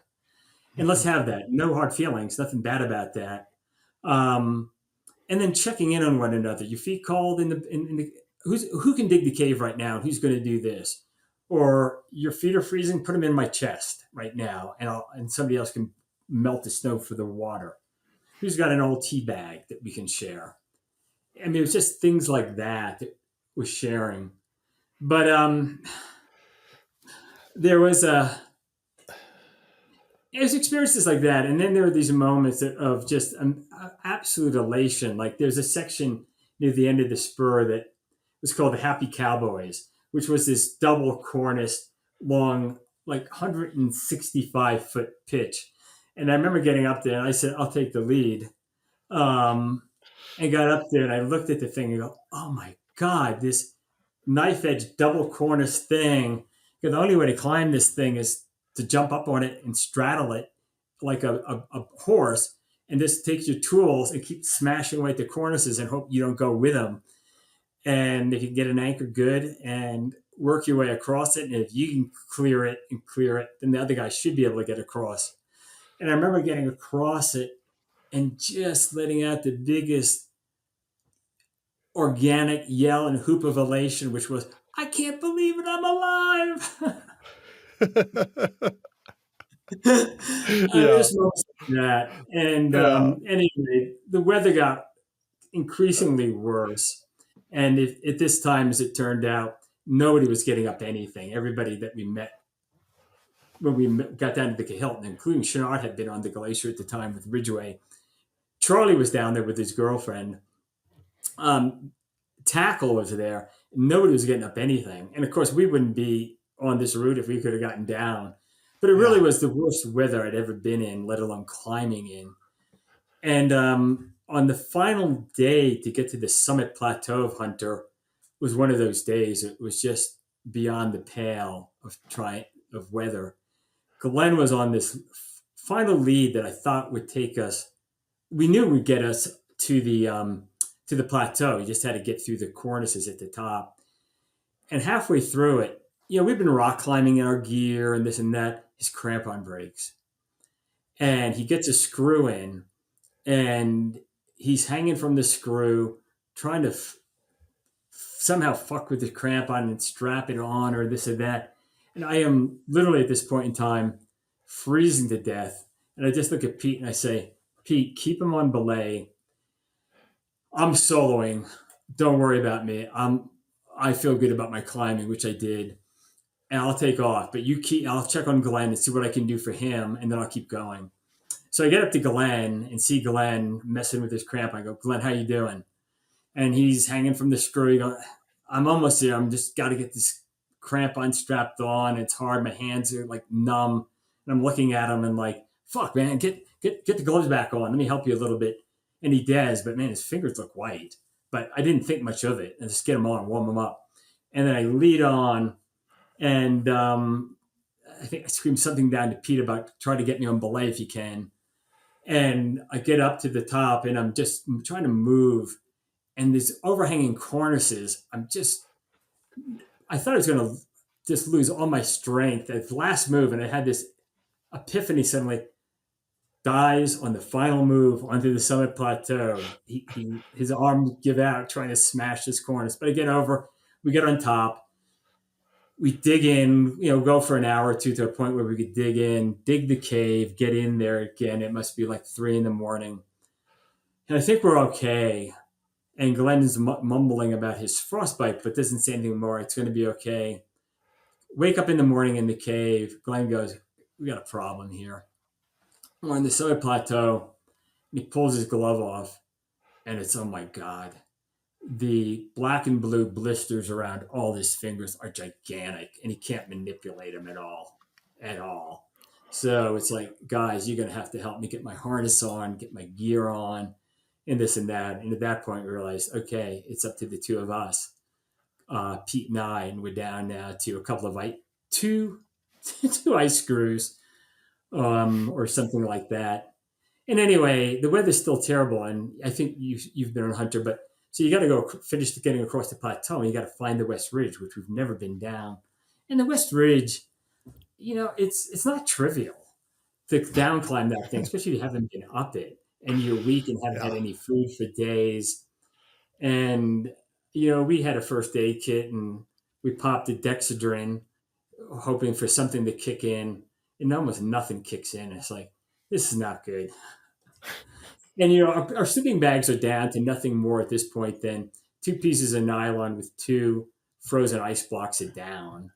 Right. And it's just, I got frostbite in my feet for sure, and so does Pete.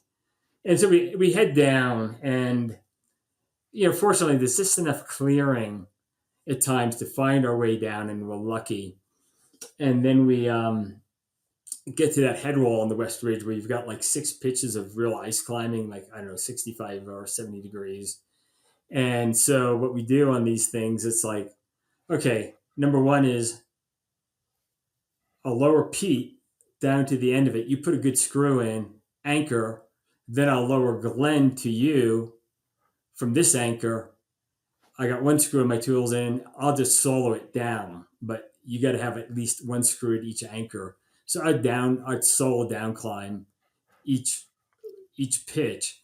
But I remember as I'm doing this, this is where like I had this amazing like, at this point we're out a long time without food. I'm just wasted, and I suddenly have this out of body experience. Like there's another me outside of me, like a spirit watching me, talking to me, literally, like it's crazy. Like there's somebody there talking me through each pitch. To hang in there, don't worry about it. You're going to do it. It was really Wow. bizarre. Yeah. Anyway, Full hallucinations at that point. yes. And so it took, then it was another bivvy down below that, or was it two? And finally on day 14, we were finally get down to the glacier, just crawl our way back up to the Kahilton, the landing site. We're walking, we're just looking like shit. I didn't know how bad we looked.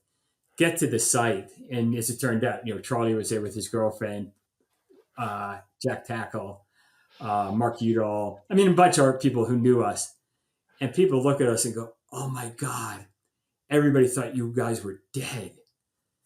Because everybody knew we were up there. The community was still small, and in the hilt there, it's like the guys weren't hunted. No sign of them they were a week overdue. And they pop us a beer and give us something to drink, and we look bad. And no plane because of the weather has gotten in there for 4 days. But the word is, hey, there's a clearing. 2 planes are coming in, and Tackle was one of the guys. I'm giving up my seat for you. And everybody agrees, like, you guys, you're first out. We're giving up the seats. And so in 2 separate planes, I got on one, Pete and Glenn got in the other. And what was amazing was on the way out, if the ceiling drops, there's only certain ways out for the pilots. And the first, and I forgot the names of this, it's been too many years, but the first pass, as Hudson's getting to it, it shuts. And he goes, okay, next pass. And then veers the plane around, and he's heading to the next one, and it's closing quickly. And the other guys in the plane are like, oh my God, are we going to make it? And I'm like, at this point, I don't give a shit anymore. Like, whatever happens, happens. And he just gets through it. We get down there and get into town, say hi to a few people, and then hire somebody to take us immediately down to Providence, to Anchorage, to the Providence Hospital to check in for frostbite and Yeah. spend some time there. Start getting Um, treatment. yeah, and get the For treatments and all. one shot and second shot are the names of those passes. Yes, yeah, exactly. And they're named So that that because the was first the option Hunter. is first shot. Second one is second. So that was Hunter, but from that we've talked about many of the lessons learned about humility and compassion for the individual, breaking any big climb or goal down into its components, keeping sight of the big picture, but focusing on only what you can do each day so you don't get overwhelmed by the situation and don't freak out. Stay calm and work on what you can do. Stay positive, look after your partners, have them look after you. Um, Seemingly simple things, but things that most people don't, I think, today consider. When you told the story about, taking Chouinard equipment and leading it for what was it, 7 years, and then transitioning it into Black Diamond. I mean, you at least told some of that story. You know, when you're on Mount Hunter, you've got the Washburn photo and you know where you are. You can identify the features on the ridge and we're halfway up. We have this much food, we have this much fuel.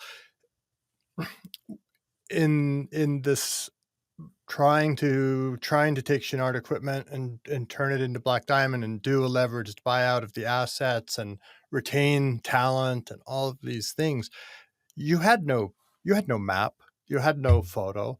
So how did you navigate that level of uncertainty? It was more of a braille method, but there was a photo, meaning I had to paint the painting, Mhm. meaning I knew there were components, right? Just like you have a photo. If you get the photo, then you can zero in on, okay, what are the segments of it? So, I mean, I recognize that unless I understood what are the components, I wouldn't know how to approach it. And so, goal number one was to look at this book, Springfield Remanufactured, Jack Stack's book, The Great Game of Business, because I'd read that and talked to him like, what did you do? How did you do it? What are those components? I've been in business school, and believe it or not, the business plan, it was serendipitous. I was just taking a strategic planning class at the Drucker Center when this all happened. So, hey, you know what? Let's make my strategic paper for the term the business plan for Black Diamond, and I got the help of a professor and all these people I could call and talk to who knew various components of this. Talking to um, the insurance guys or the at Bell Helmets or um, like I said, Jack Stack or others, and it was one by one I could get the components. Finding a good attorney who could tell me what I was missing and go, yeah, I've helped people form businesses. These are some of the legal elements you got to be aware of. um, Getting a financial advisor goes, oh, let me walk you through what the process is. It's recognizing, just like you do in climbing, hey, I've never wall climbed before. You read about it and then you go, I got to find a really good wall climber to tell me, walk me through what the components are. And then you can start teaching yourself or getting the help for each component. And when you think you've put together, I was putting together, this is again before computers were big at all. I still have them now, the biggest binders that you could have gotten at Staples that were like 6-inch backs.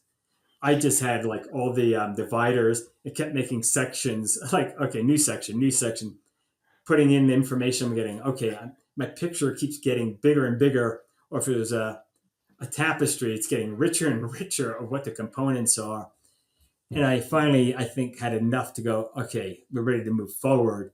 And we're going to keep adding color and details to the photo as we go, and then we're going to have to improvise because we're going to be hit by things that don't work.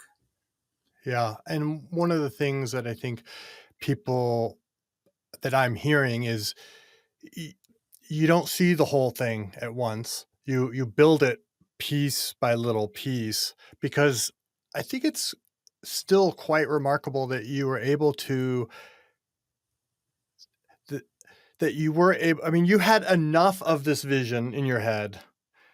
Like, it's not paint by numbers. I'm not thinking of the right analogy, but you knew we need to get from here to an independent, profitable business over there, and it's going to look somewhat like like this, and then you're discovering the pieces you needed as you went along, but you were still able to have that full vision. And when people s- ah, especially, maybe I'm biased, but today people are so focused on the moment, the here, the now, the news cycle, the drama of the day, and you're able to, I don't know if what the right word is, elevate perhaps your time horizon to look at a plan that, I mean, optimistically you said it was going to be 90 days and it was 8 months. Optimistically you said it was going to be 7 days and it was 13 and a half. I mean, this this is one of the enduring traits of alpinists, right? That they're optimistic, they go for it, and it actually is probably half as their estimates are off by 100% oftentimes, but you still got out there and put that all together. So how did you bring people along for that? Like, you had, I don't know, 34 people or something involved, or you had your employees, you had you had all these different constituencies. You have a vision, but it's not completely painted even for you.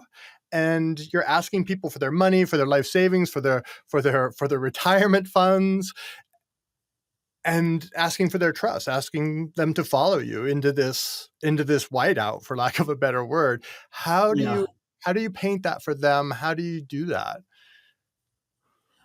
it's a very good question, and I think that where you begin. Let me backtrack a moment and just say that I think what is so crucial is if you're starting something, are you doing it because you're trying to make money, or which is not very compelling to anybody unless it's a bunch of people in tech. Like, let's see how quickly we can do this and go public and get the hell out and make a buck. That's not very compelling. And to me, as I shared, creating Black Diamond wasn't about getting rich. I mean, creating Black Diamond was my thinking was if we could get to 5 million and break even and make a difference, right? It was make a difference for a fellow community of users through gear, champion the issues of great importance, access, preservation, affirmation, celebration of your this success.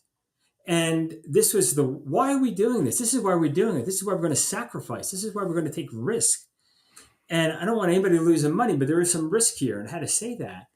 But if we all believe in this vision, other people got to believe in it, and we'll figure out we just need to figure out how to get there, and we will figure out a way to make it at least self-sustaining, and we'll figure it out. But for that group of people, depending on what level they were at, that is what they needed to know was why.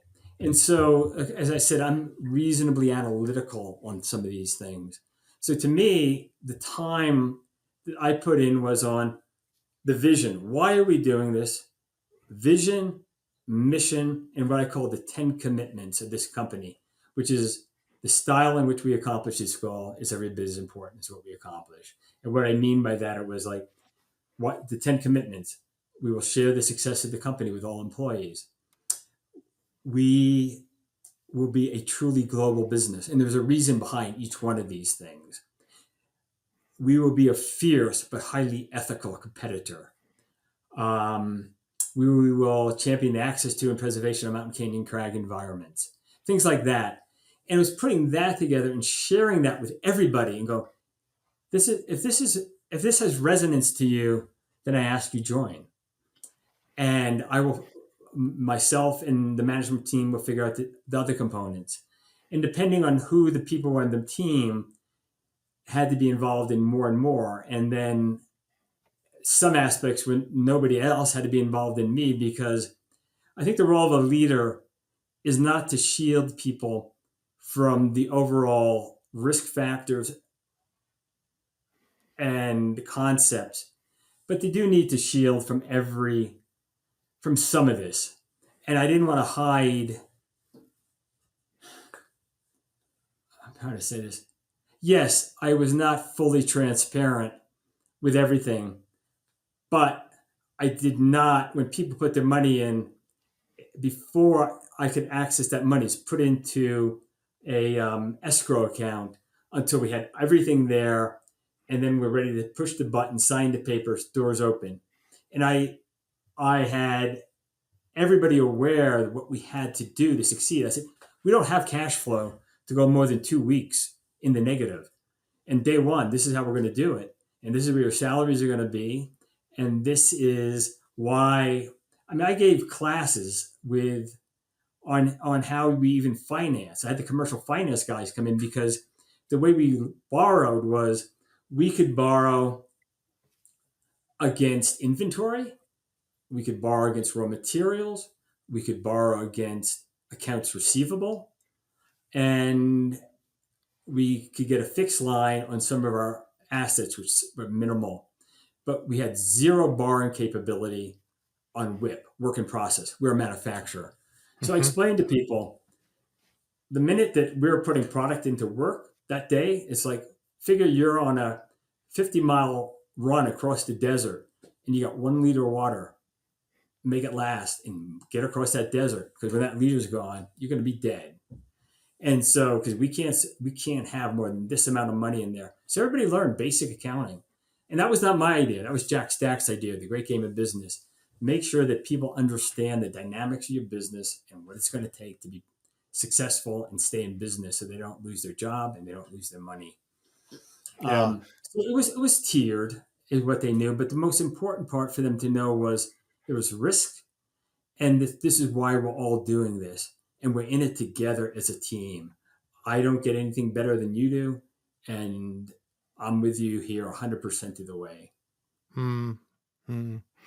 Yeah, and I have to say, from my observations, I mean, that was certainly felt, over the years. I mean, you were always there, in the office, always working, and that leads me to a question I want to ask you. I don't know if you know this, but you know, well, probably you do. Your work ethic was legendary. How much work, how many hours you put in, how hard you worked, and at least in the I saw you in the Salt Lake offices, not prior to that, when you were in Ventura, but your office was a glass wall, like everybody could Yeah, see what you were doing at the any. fish tank, as Mariah called it. Yeah, what did you call it? The fish tank? Mariah called it the fish tank. Yeah, you guys worked in the fish tank, and you were always in there. You were always working. At what point did you, and perhaps Mariah and others, realize that sheer force of effort alone couldn't scale Black Diamond to fulfill the goals that you had set out for it? Or I think I knew that the moment I started. yeah. I think Mariah knew that too. That it's I would call it. I mean, I think I recognized that Black Diamond was going to be the ultimate enchainment, the climb without end, that we would never arrive. My vision for the company, separate from the mission and separate from the why, was to be one with the sports we serve, absolutely indistinguishable from it. That we were going to continue to be, or to be an integral part of the community. That when you thought of climbing, alpinism, and backcountry skiing, you thought Black Diamond. And when you said Black Diamond, you're obviously talking about climbing, alpinism, and off-piste skiing. And that we would never arrive at that, we'd never arrive anywhere. It would be a process of constant climbing, and it would take huge efforts. And at the moment one was tired of that huge effort, was the moment it was time for you to leave. And I share that because one of the initial debates here was that the management team that I put together, who is my management team at Chenard, separate from above us, was Mariah Craner, Director of Marketing, VP of Marketing and Image and Design Look, Meredith Sarnan of Production, Logistics, and Hung Kyu Kwak, who ran manufacturing. And the first idea was like, let's make this a partnership. I said, no, we're not going to do a partnership. One thing Yvonne taught me early on, because Yvonne had a partnership with Tom Frost, and at some point that fell apart. I'll just leave it that way. I said, partnerships don't work. I know that for a fact, and that this is not going to be a partnership. This is going to be a company, a corporation, and we'll have a board of directors made up of investors and you, but you serve at my pleasure, and I will serve at the pleasure of the board. You will be both below me, and you'll be part of the group above me. But that way, if I determine it's time for you to go, I can make that decision.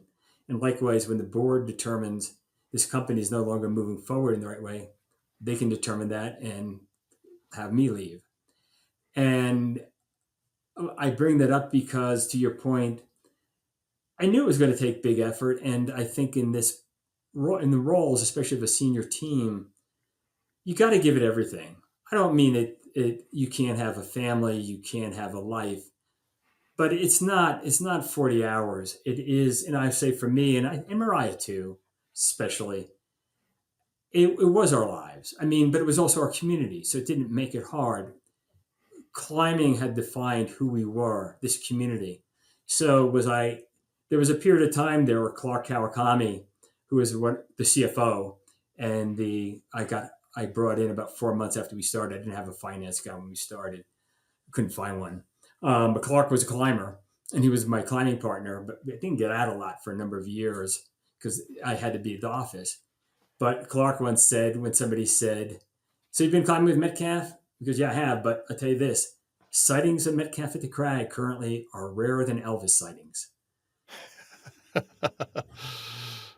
Yeah, yeah, yeah, yeah.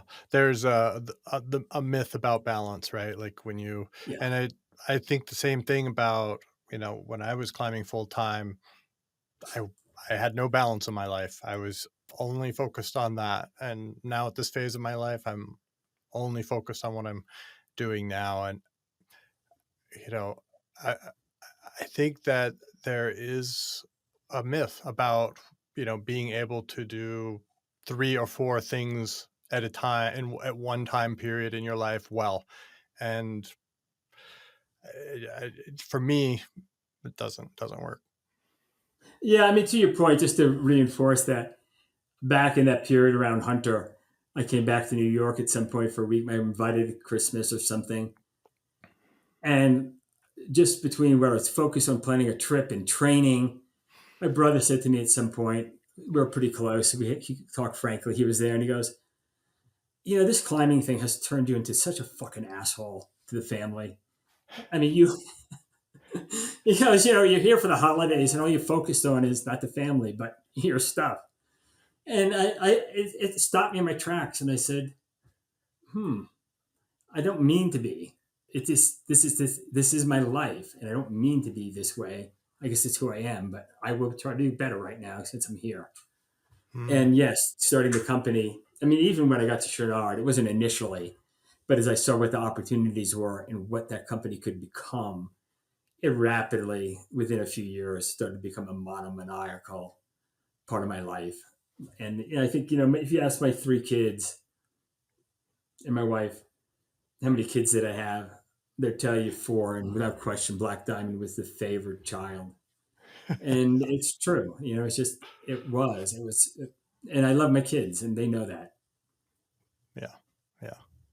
So much about alpinism and about so much about alpinism and business is about making really hard decisions with incomplete information. And in climbing, we talk about having intuition, having a sense of things, those good old should I go up or down signals that we share with our partners. In running Black Diamond, do you have similar intuition, or is it all analytics for you? No, no, it's very much intuition, um, because as I shared, creating Black Diamond was such a quixotic dream, Mm, and so many people just said you can't do it. I mean, in this community, you guys have no money. Some of the banks I went to looked at the thing and just said, I can understand getting behind a deal with warts, but son, this is the artichoke of warts. Every time you peel back a layer, you get a bigger and bigger wart. There's nothing here that's worthwhile. And so, but you have to go with this idea that no, my intuition tells me this is doable. I just feel it and know it can be done. It's just figuring it out, and we're going to do it. Hmm. And then, in big hard climbs, you often come across, as you know better than I, some challenge of some sort of route finding, of technical climbing, or some mixed thing. You first thought is like, this is impossible. And then you look at it a moment and go, no, this is impossible. I just need to figure this out. And I'm going to turn the impossible into the possible. Or to say it differently, that happened in Hunter.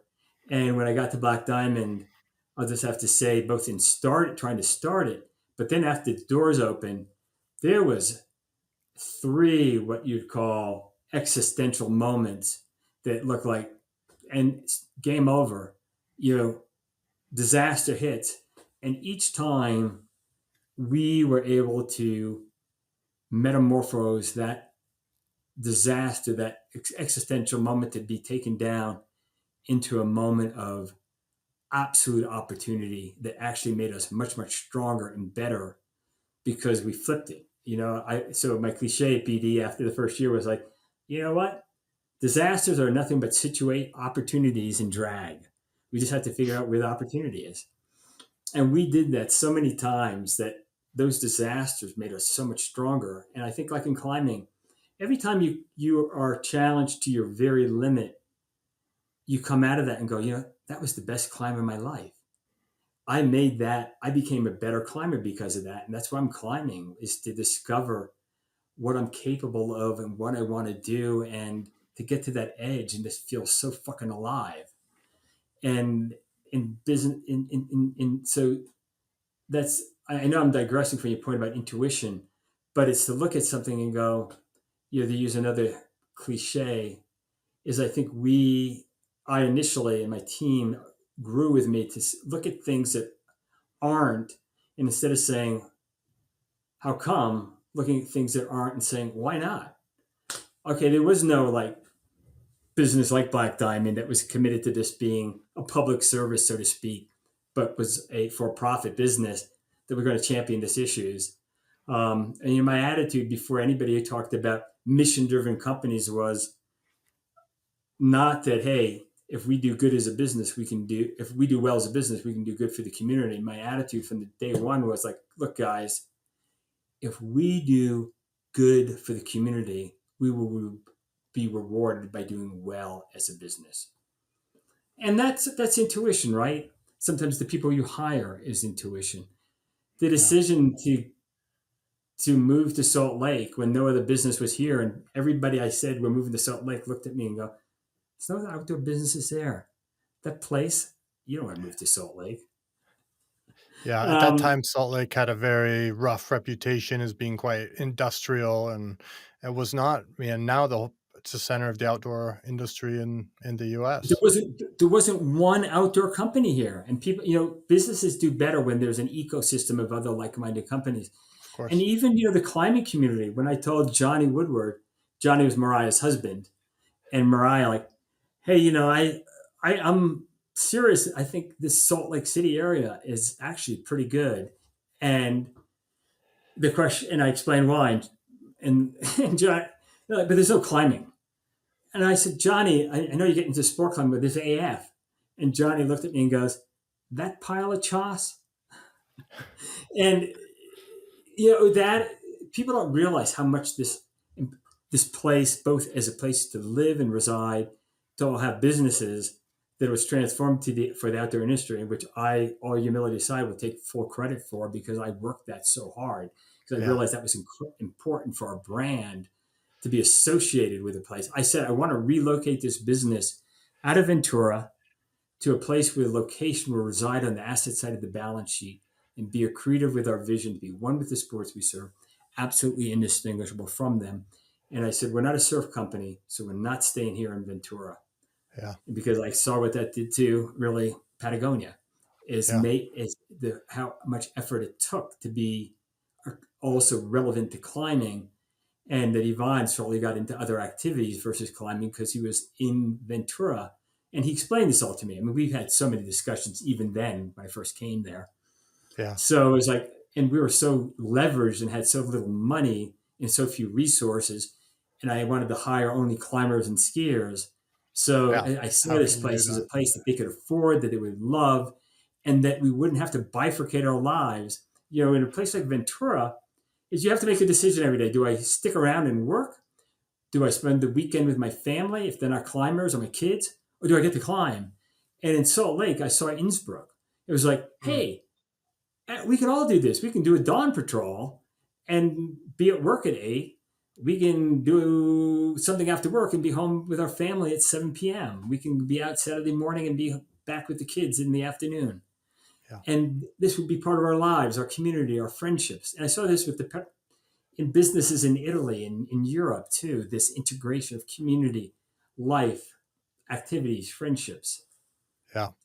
Yeah. I like that it resides on the positive side of the balance sheet, as I think you put it. That makes, people don't think about it that way. And you were what, 20, 25 years ahead of, I don't know, Tom's Shoes or some of these other kind of uh very buzzy, mission driven, mission first companies. I mean, this is again where, you know, the Chenard's intuition, and I want to always credit both Yvonne and Melinda in this, that they were way ahead of their time in their understanding of how valuable that could be.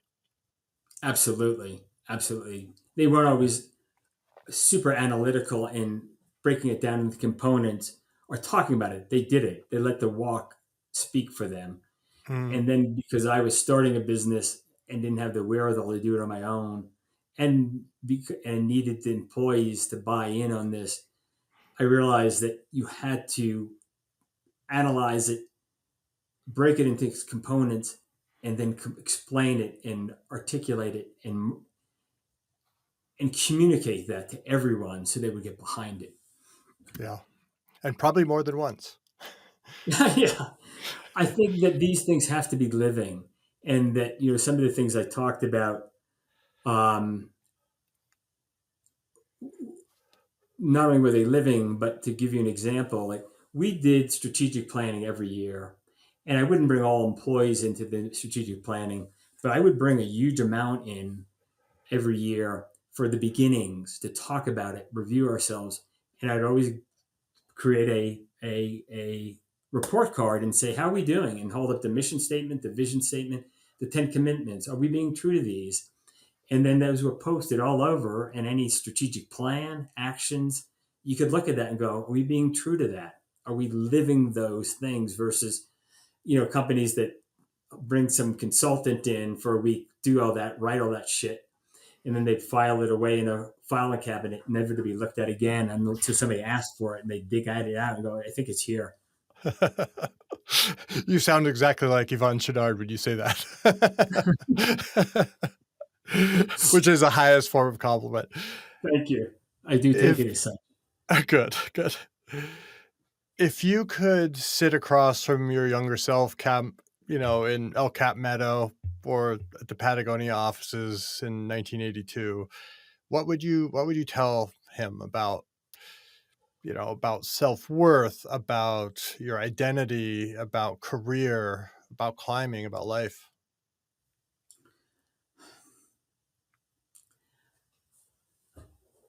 Let me answer that with a preface at first, which is because I had a lot of friends from school and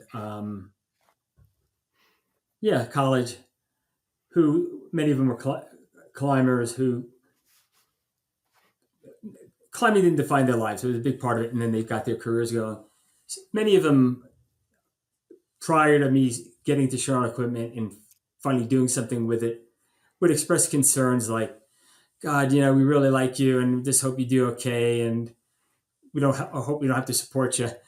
And I think a lot of people looked at myself and people like Athens and Glenn Randall and, that whole tribe of us.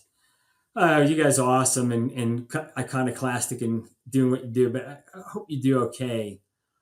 And I think the advice I would give to people as I look at how we've all done great and have had wonderful, joyous lives, is that be true to yourself, believe in yourself, follow your vision, and more quixotic it is, that's fine.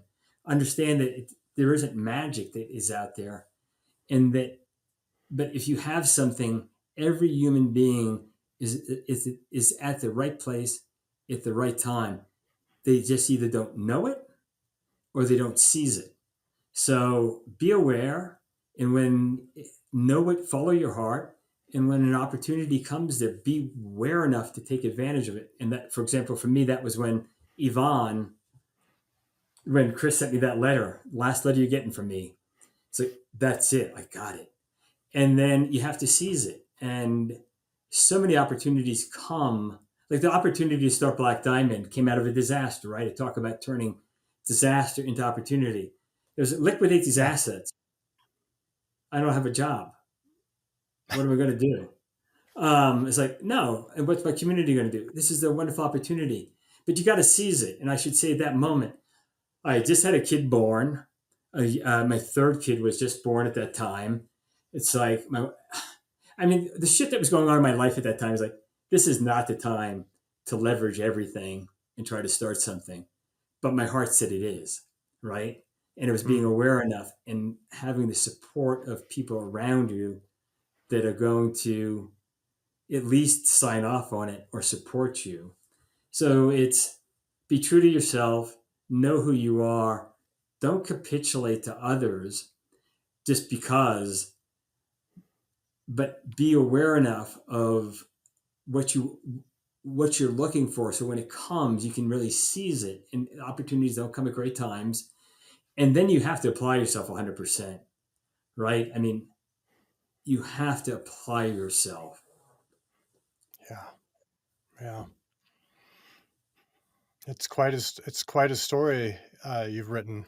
I have to say, with all of this, and I was really drawn, having known a lot of your story. I was really drawn to bringing you on here because I first of all, you and there's your generation of I sort of think of the Chenards as being one or two generations ahead of you, and then there's you and guys like John Windsor and Russ Clune. I mean, there's so many of you who, like you said, had amazing lives and also were climbers and and had careers and did incredible things. And I just look up to you guys and as a group, and you really inspire me to try to seize those opportunities that I have at this time in my life, and say, okay, those guys did it, they figured it out. I don't see the whole picture yet, but ideas aren't born fully formed. I know that that's how they did it. That's the lesson of Patagonia. It's a lesson of Black Diamond and so many others. And I just have to follow my intuition and try to put it together and look at this in a big enough time scale that it actually can work. It's not a matter of months. And you said it so beautifully when you were talking about the feeling you have after having done a great climb that pushed you to your limits and made you feel alive and expanded who you are, expanded who you knew yourself to be. And if you look back at, you know, the early days of transitioning Chenard equipment into Black Diamond, you said yourself earlier, it was 8 months of hell. But that 8 months of hell, just like those 13 and a half days on Mount Hunter, change you, right? And that's this same it's the same. I just heard this over and over again in your story, the story of in applying yourself and having a vision, having pulling all these pieces together, which is very difficult to see and do, and coming out someone better and someone new and someone expanded. And now you're doing incredible work in other areas with conservation. And we didn't even we'll have to save that for another conversation another day. but I just think that there's so many threads here that you pull together that inspire me, and this story will truly inspire the community when they get a chance to listen to it. Thank you, Steve. That's really beautifully well summarized, and I really appreciate it. And I just want to add one element to what you said, which is both in creating, both is for me as a climber and in getting to Chenard and trying to reinvigorate Chenard and creating Black Diamond. There was never it didn't begin with, like, as I shared with BD, we're going to be a great company. It's just like, we just need to make a difference. If it's 5 million, but you go through these steps, both as a climber and in creating a business that at the end of, say, 5 years, gathering everybody together and go, wow, look at what we've achieved. And now we can stand on what we've achieved and go, but look at all the other needs. Look at all these things that we could do, and the community needs us to do, and we should do. And you do that, and then 3 years later, if you get there, you just, it's a constant rebirth. I always said, like, our strategic planning was 3 years of evolution, 3 to 5 years of evolution, and a 1 year of revolution. And there was these chapters where you just suddenly look at what you've done and go, wow, if we want to keep this exciting and bold, we need to look at where we're at and go, wow, what are the needs? And if there's a recreation process that goes on. And then when you're all done, you can look back at it and go, wow, you sort of connect the dots. All this led to this. And wow, there is something kind of special there. I didn't start there, but you look back at it and you can reflect upon it and go, that Yeah, was really pretty cool. yeah, yeah, yeah. You could never imagine being there in the beginning, but when you sort of go through step by step, you're there. Yeah, Yeah. I've often, as you have, I'm sure, had that feeling at the top of a big route. Like, wow, look where we came from. I can't believe that we just climbed, all the way up from the valley, and here we are. Yeah. Yeah. And you've done some amazing climbs. Like, geez. But I guess, but the similarities are so powerful. I like to call it alpinism and entrepreneurship. The qualities, the humility needed, everything about it, the approaches are so parallel and akin to one another. It's uncanny. Interesting. Yeah, I want to follow up with you on that. One last question, Peter. Yeah. How do you want to be remembered? Uh, This is not an easy question, and I would like to be remembered as somebody who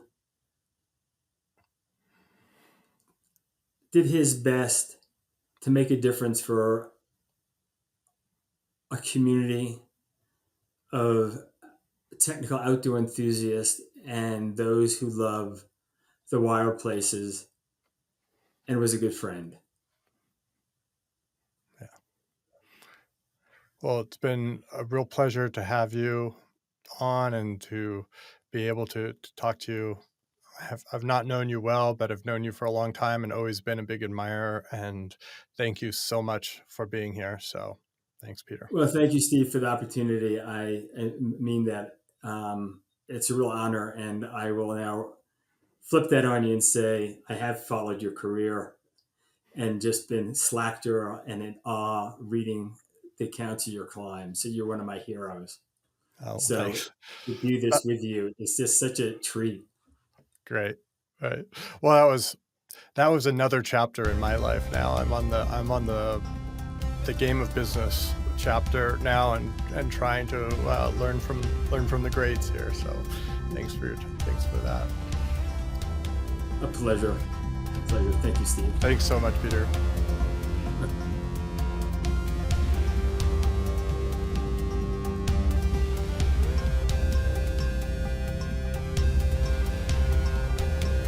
One of the most common questions I get is, how should I get started with training?